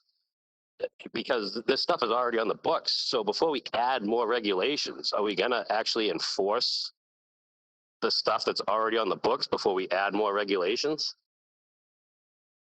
John, do you have a comment on that before I? Sure. None of those things are on the books other than through our stormwater bylaw. The building department does not enforce stone trenches on driveways or downspouts into dry wells. It's not part of the building code, and it's not something that the building department enforces. I mean, alternatively, we could make it part of their responsibility, but like I said, that would require a bylaw, a zoning bylaw, which makes it a zoning requirement. That's not the route we're going. We could go that way and have it be the responsibility of the building department. That's just not what we're proposing at this time. Right. Okay. I mean, so my next question would be, Jim, it's something that we already do. The Conservation Department does enforce this. We okay, already do. I thought it was on the building permit, actually. is that enforced by conservation through the building permit process? Have you both pulled a permit with us lately? Sorry? Have you pulled a permit with us lately? I'm not a contractor. I'm actually just an electrician. Okay, so it's an online system now. It goes through Viewpoint, and every tear down and a bunch of other projects go through me as part of the process, so that I Right. can tell people whether there's some sort of stormwater requirement. Right. But it's separate from the building permit itself. Okay. So my next question would be, would it make more sense to retain somebody like Weston and Sampson to draft up zoning based on the area? I mean, your zoning for the area by Simon's Park is going to be different from Stony Brook or Mill Road, depending on what the ledge is, what the soil is, what's there for stormwater, what's there for lakes. I mean, Mill Pond, obviously, yeah, that makes sense. You want it to make sure we're not running runoff into Mill Pond. Vine Brook is a different story. I mean, if we're getting away from pumping out of Vine Brook with the MWRA, obviously, I mean, we rerouted the sewer down Terrace Hall to avoid that, but wouldn't it make more sense to come up with a zoning map with regulations before we focus on something? You could have an engineer for every different project. We could have 20,000 house lots. We could have 20,000 different engineers coming up with stuff for different house lots, but wouldn't it make more sense to just tell the people, instead of doing a special permit for every single project, which isn't really feasible, wouldn't it make more sense to tell people, if you're in this neighborhood and you're going to do this project, this is what we expect? Yeah, Jim, Jim, this is Larry Cohen again. I Yeah. don't know if it's feasible to do it on a neighborhood basis as you're suggesting. However, I am wondering about exactly the same thing, whether we can put up front certain standards that if complied with, do eliminate the need for inconvenience and well, not maybe not cost, but inconvenience for the homeowner. I mean, these are relatively small projects, and I'm taking the essence of what you're saying as Right. give it something to think about. Yep. So, I Okay, mean, so- the way I look at it is part of the MSBA with the schools, if you're applying for that money, they basically go off of a standard design on an elementary school for X amount of students, a middle school for X amount of students, and that sort of thing.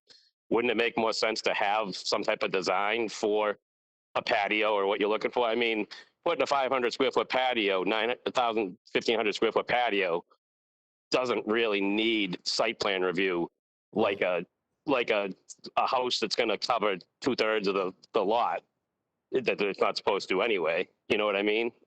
Well, Jim, actually, I have been thinking about something related to what you're saying.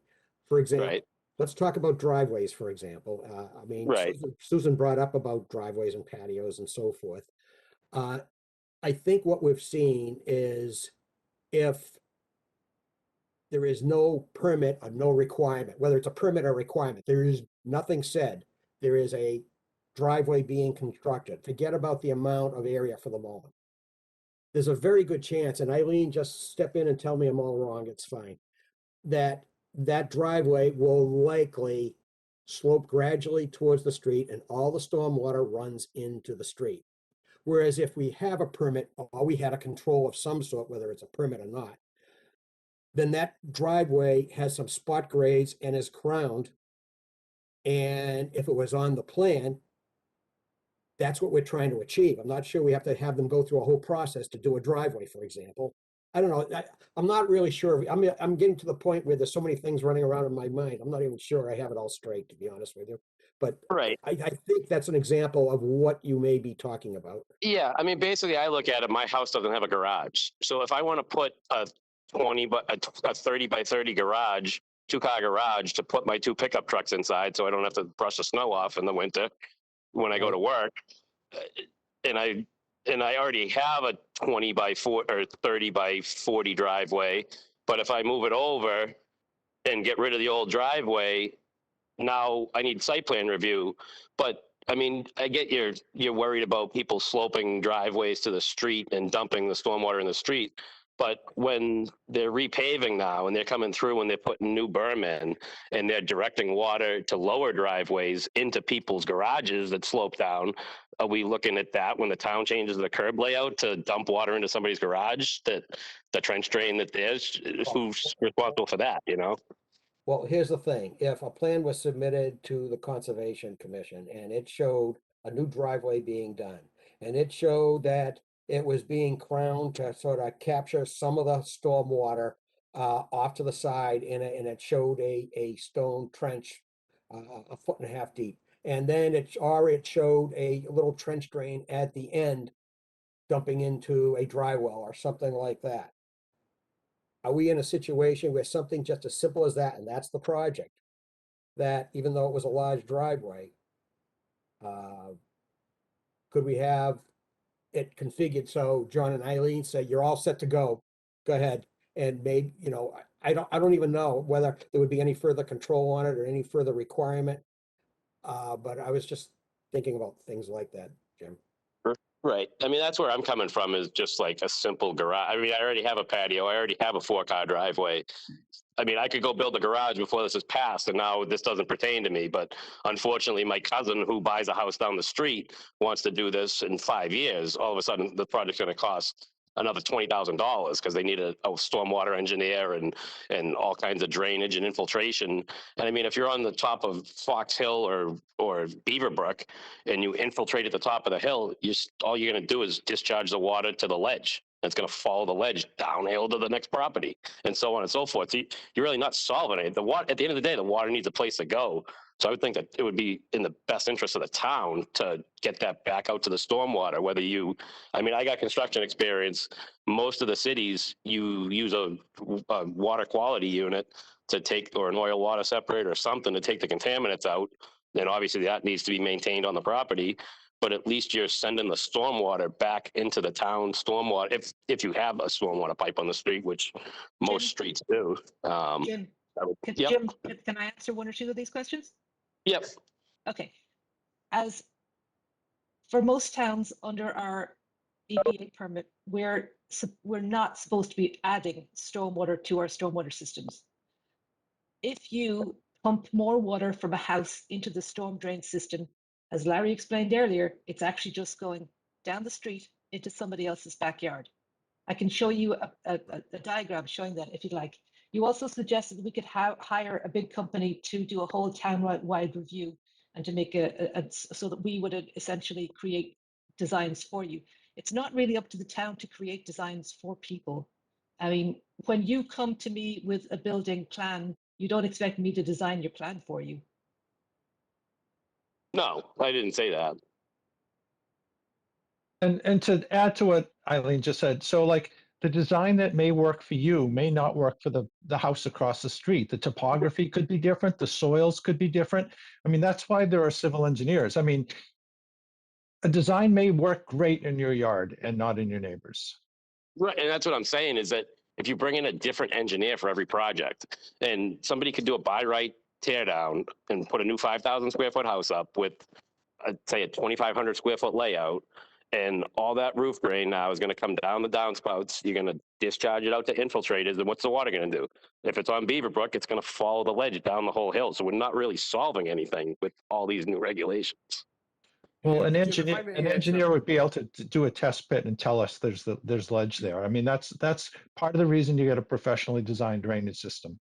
I mean, I agree with you. If you just have a builder put in an infiltration system, they may not know. But if they hire an engineer who's a licensed soil evaluator, hopefully that problem won't, happen. So, I mean, the next thing I would ask would be so this opens up a whole can of worms, and obviously what would the town's liability be on if, like I said, you're repaving a street, you add the berm in that got blown away with a plow 30 years ago, and now there's a new berm in the street, and that discharges stormwater onto people's properties where it wasn't before. Is the town opening themselves up to that liability of rectifying all those issues? I don't think anybody here can answer that question. That's Public Works and the selectmen. So, I mean, Okay. we don't have any. It seems like there's a lot of questions, but not a whole lot of answers. So I think I've said my part. I'd like to address a couple items that you mentioned, James.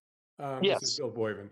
Hi. First, you mentioned, just in the concept of putting on a two-car garage and then relocating your existing driveway. Relocating a driveway from one spot to another is not an increase in impervious area. The total Correct. impervious area pre and post construction is what counts, not whether it's in the same place where it used to be. So, Okay. it's just the increase that So, would matter. And the so, other issue that I'm sorry, did you have a Yep. comment? Well, no, I was going to say, like, if you kept it to like under 500 square feet, could I build like 3 500 square foot garages on my property? I think that's mentioned in the draft. It says you can't do things in small increments to avoid the larger sum. And the Okay. total, it's the total impervious area anyways. Yep. And then the other issue about, you're just pumping the water into the ground, it's got to go somewhere. As Right. I stated before, that's what trees are for, I mean, Right. people don't grasp that naturally the water would land on the ground and naturally Right. the vegetation would use it and keep it going back up into the air. Right. And, I wish there was a way to look at, for the town of Burlington, that, the total number of trees that the town has over the last couple of decades and see what the numbers look like. Because Yeah. when you count the total number of trees that have been just in my neighborhood alone from the new constructions, I'm in the Fox Hill area, and every little house that gets sold gets torn down, and some or all of the trees go with it. So the total impact on that number of trees in the neighborhood is very significant, which means there's a very significant amount of water that is now not being handled the way it used to. Right. I mean, I'm completely against clear cutting an entire lot, getting rid of every tree that was on there. And I mean, you could replace that with a 1-for-1 small caliper. Pine Glen you can plant little pine trees or whatever. But at the end of the day, builders are going to find a way around this. So if they can't build a 1,000 square foot garage, then they're probably going to put like 2 500 square foot carports there and just have the roof drain off to the side. And now you're going to wind up with structures that look crappy. I mean, 3/4 inch stone isn't impervious, so they'll make a stone driveway, and then the stone will get tracked out in the street and fall into the catch basins. Like, there's going to be ways around impervious area and whatever regulations you come up with until you make more regulations, is what I'm kind of looking at. Well, Jim, I would say I appreciate all the comments that you've made. Yep. I actually really do. And so, Yep. and I think we're Right. taking. I'm just an electrician. I just have a lot of experience on construction Yeah. sites and Yeah, see and what we're happens in campers and stuff. Yeah, and we're taking them very seriously, but the thrust of what we're doing is not to quickly pass and regulate more. That is Right. definitely not the thrust. Right. We are looking at what additional regulations protect overall the residents of the town before construction, the homeowner, the neighbors, and if there's something wrong, what recourse do we have after? That doesn't mean regulating every single driveway and every single garage that's being built. I'm not saying you're saying that, but I'm just saying that we're actually very sensitive to this. So we're not, so your comments mean a lot that you took time to Okay. discuss. Yeah, no, I mean, I've been kind of watching all the stuff on the town website, on the it's getting sent, like those groups or whatever they're talking about. And I mean, we definitely need some type of review, but I think it's more amending versus adding a pile of regulations that I don't think is going to work out for anybody, the Yeah, town included. and I think overall we would agree with you, to be honest with Yep. you. Okay, Yep. and we only want to do what's absolutely necessary and not burden the homeowners unnecessarily. It really. Exactly. And at this the was end of the day, the this was town. exactly, when I wrote this bylaw, I was the one who wrote the original draft of the bylaw. This was exactly the same discussion I had with town meeting members. So I'm not surprised at all that this has raised its head again, because, we're not in a position of trying to overregulate residential construction. So Right. let's go to John. Thank you, guys. Yeah, thank you, James, very much. All right. Have a good one. And then I'd like to go back to Susan, who started all this, and go back to, we have Brenda Rappaport. So I'd like to go John, then Brenda, then Susan, unless more people pop up. Okay, John, you got a second comment? John Tucci. Yes, hey there. Oh, yes. Hi, how are you? Yeah, Good. so basically just to replicate what you were just saying. So I think as a contractor, or maybe most contractors that might not be as experienced working in various towns, like, so I guess for Eileen, is there a current FAR requirement in town? Yes, and that has nothing to do with us. Right, that's with the planning board, right?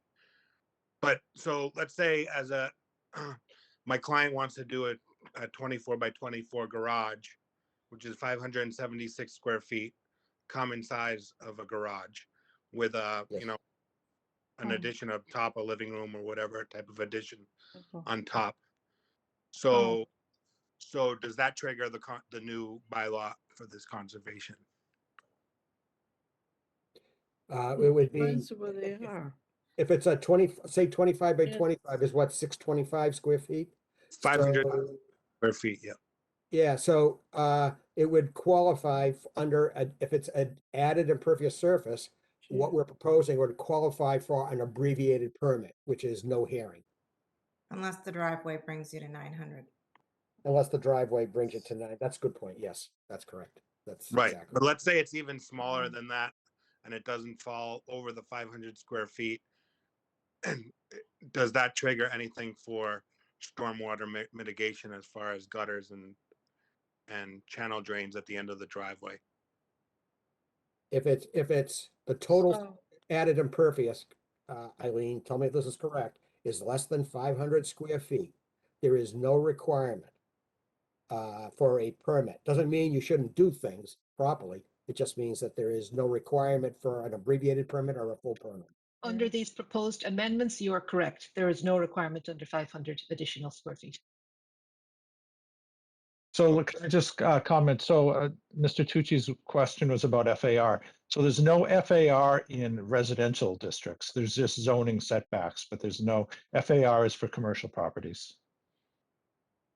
Yeah, in most other towns like Somerville and Cambridge, you got, you know, for residential, you have a lot of FAR requirements for setback concerns and, you know, pervious. But The lot sizes are smaller there. yeah, the lot sizes are a lot smaller. So I guess that was kind of one question. And John, what you were talking about with new construction, so the water table has to be the slab, the top of the slab in the basement has to be higher than 2 feet above the water table now? Right, so that is not this bylaw we're talking about tonight. That's a zoning bylaw that's proposed that the planning board is discussing, and they're having public hearings on that. So it would be a 2-foot separation from the bottom of the cellar floor to the seasonal high groundwater level. So I'm just wondering, like, that might raise a lot of concern where people would have to raise their properties, because right now, on average, you're probably about a foot to 18 inches above Yep. what most slabs. So, yeah, so you should probably attend those public hearings. I know the building inspectors raised the issue of maybe that because then the height of the building may be impacted. So that's an issue. So you should attend the planning board hearings on that. Yeah, because you know, in the end of the day, you know, stormwater mitigation into little catch basins, it's pretty simple to do, and channel drains at the end of the driveways, they're pretty simple things to do while your excavator is there building, you know, doing the foundation.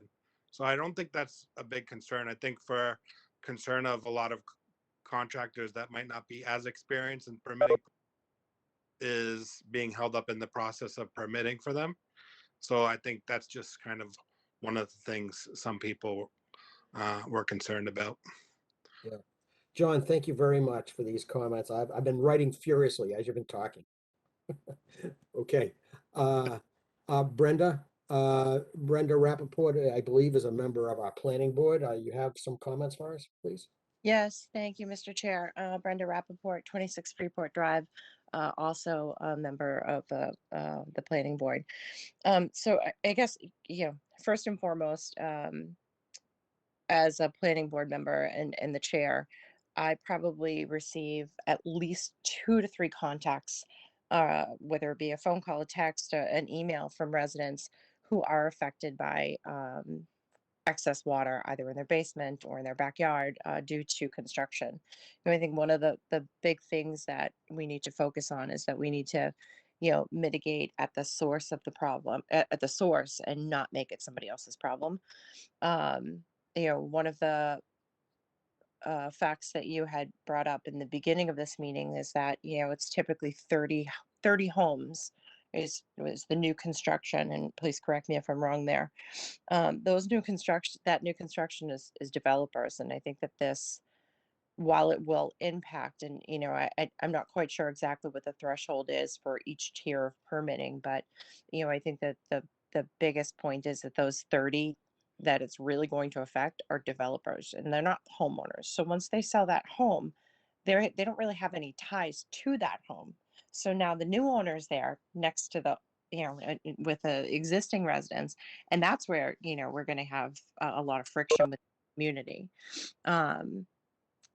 I agree that this has to happen. Again, I'm not exactly sure what the threshold is on the levels of permitting, but this is definitely a situation that needs to be addressed sooner rather than later.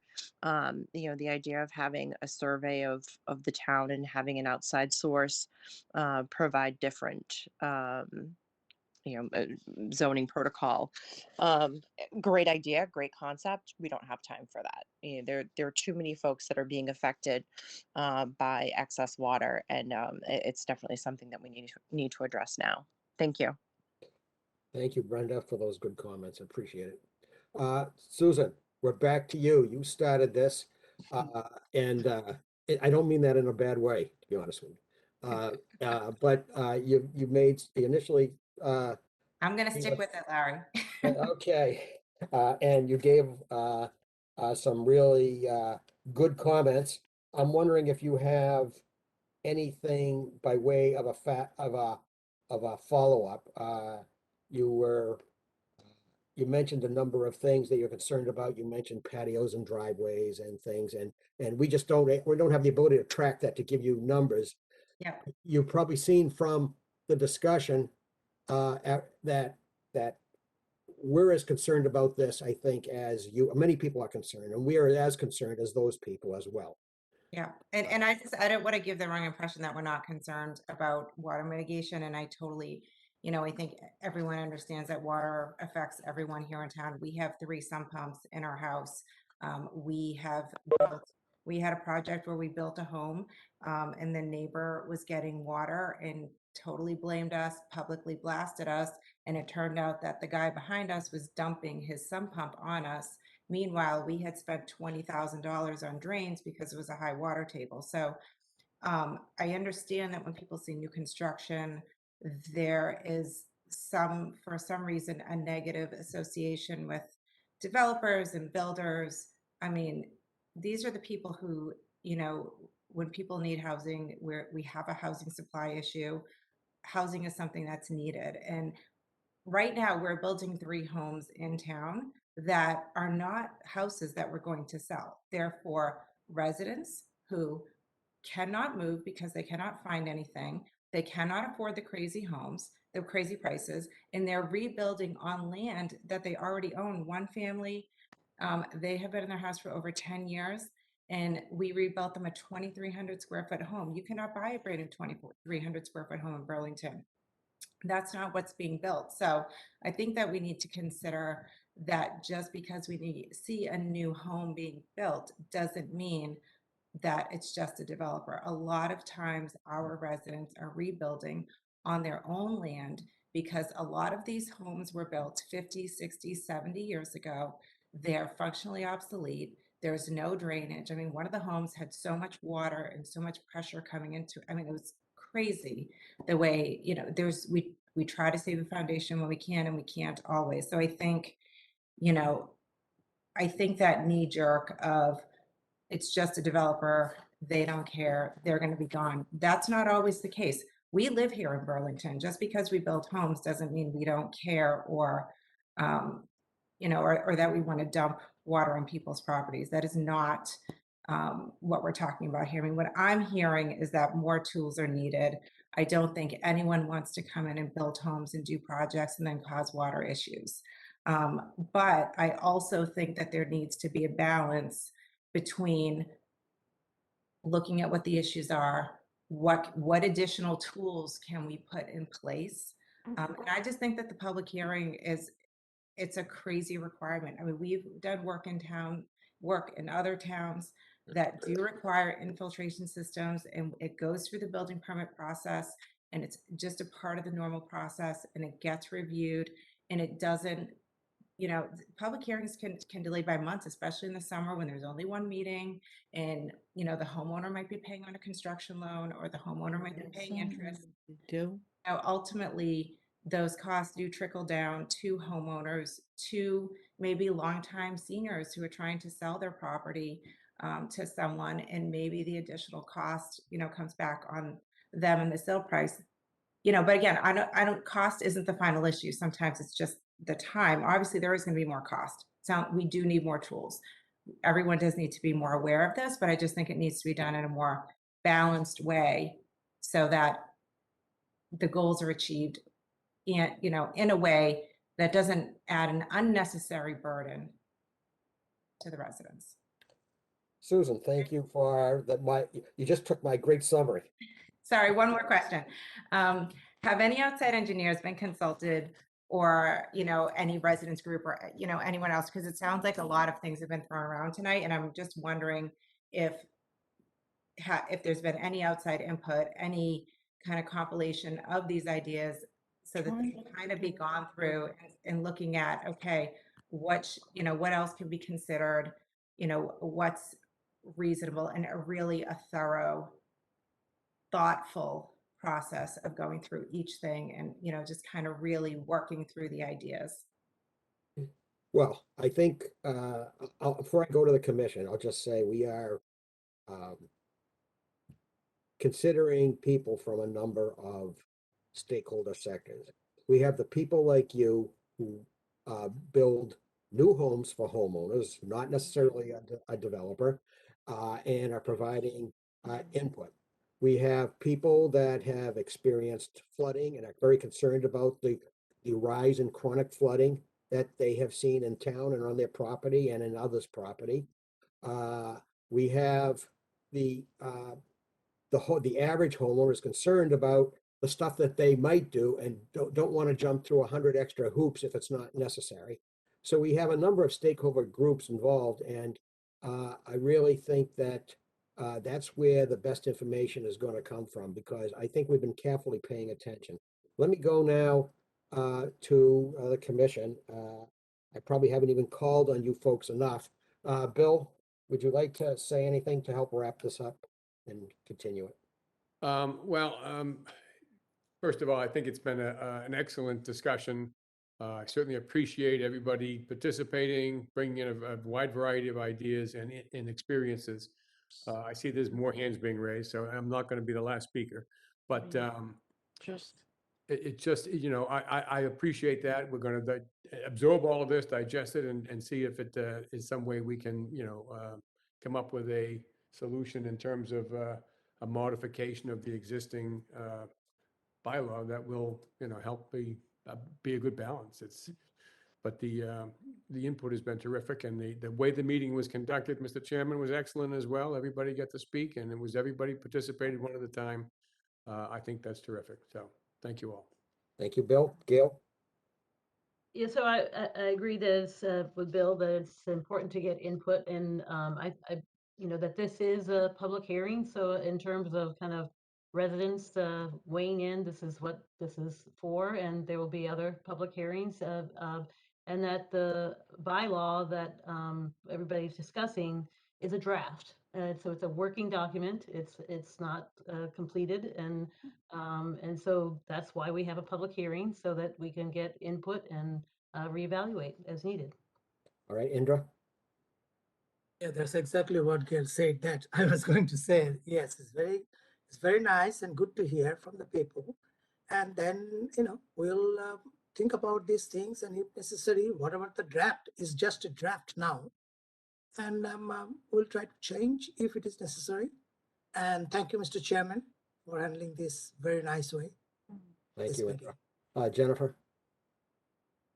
Yeah, as the other commissioners so eloquently stated, I think it's been great to hear different perspectives this evening on this issue, and it'll be interesting to see where everything falls as the draft evolves into a final document. But it's encouraging to see how many residents and people that are involved in town logged in tonight for this issue. That's definitely encouraging to see.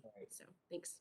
All right, I have, John or Eileen, do you have anything further?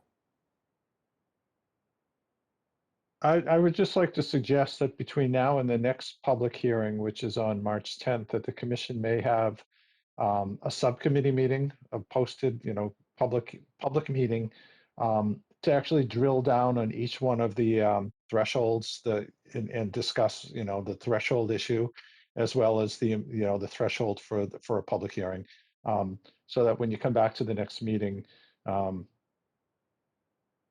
you've thought about it, and whether or not that's what you want to stick with, or if you want to toy or play around with those thresholds. Under open meeting, that's really the only way to really have sort of a roundtable discussion between the commission and anyone else. Is that Right. right? Right. Okay, do we need a vote to do that? No, if you disagree to do it, I'll try to set up a meeting, to find a meeting room. We can do it in person, hopefully, and do that'd it be great. sometime next week or the week after, but before the March 10th meeting. And we'll post it. I'll certainly let Susan know when it is as well. Okay. Eileen, anything further? You're all set. No, I'm all set. I made a lot of notes for what everybody was saying, all the questions everybody had. So, yep, a lot to think about. Thanks, everyone. Okay.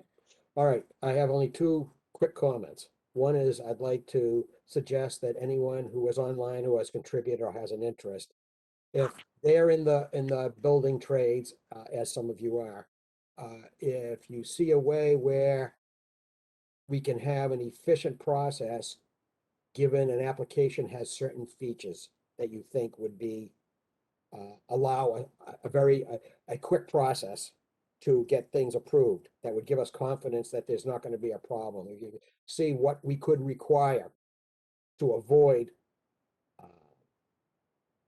unnecessary time, at least for our resident. That would be helpful input. That's the first comment. The second comment is, I am now convinced that the best place to get good information is not Facebook. I don't know. We got a lot of people here tonight from Facebook. I'm talking about the information. Oh, right. As far as the information, I saw a lot of comments, but I didn't see a lot of great information on the subject there. So, okay. All right. So, very good. So we'll continue. The next hearing will be March 10th, 2022. It will probably, I'm sure it will be an in-person meeting. Susan, thank you very much for getting all this started. I think you've generated a lot of comments yourself, but you've also generated a lot of people who have some experience that gave us some comments. So thank you. Thank you. All right. So I guess we have to move on now. We're at the end. Do we have any comments for the planning board at all? Wait, so you need a roll call to continue the hearing? Yes, okay. Could I have a motion to continue the hearing on the proposed changes to the stormwater management bylaw, please? So moved, Indra. Second. Second, Bill. Second, Jennifer. Oh, Okay, that hearing will be continued to March 10th, 2022. Gail, how do you vote? Yes. Indra? Yes. Bill? Yes. Jennifer? yes. Okay, and the chair votes yes by a vote of 5-0-0. The hearing on the proposed changes to the stormwater bylaw will be continued to March 10th. Planning board comments. Do we have anything for the planning board at the moment going on? Seems like we wrapped a lot of things up. Yeah, we don't have anything. Okay, subcommittee and staff reports. Is there anything further, John or Eileen? No.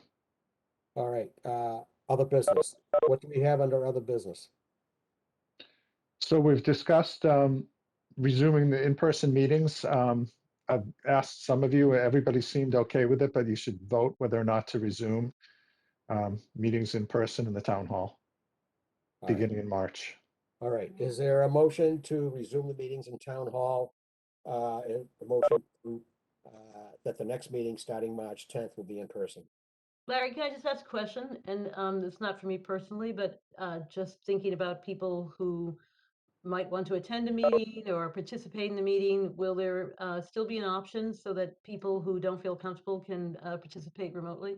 Absolutely. So we'll do a hybrid meeting, right? So people can Okay. participate remotely. All right. All right, so is there a motion to do a hybrid meeting starting March 10th, 2000? Excuse me, I have one more question. I'm specifically thinking of one of our commissioners. Can a commissioner participate by hybrid and still have an opportunity to vote? Through July 15th, yes. After July 15th, I'm not really sure, but Okay, but until that date, yes, okay. I was thinking Yes. about the Yep. another commissioner. All right, thank you. Yep. Is there a motion? So moved, Gail. Second, Second, Bill. further discussion? Just, Gail, how do you vote?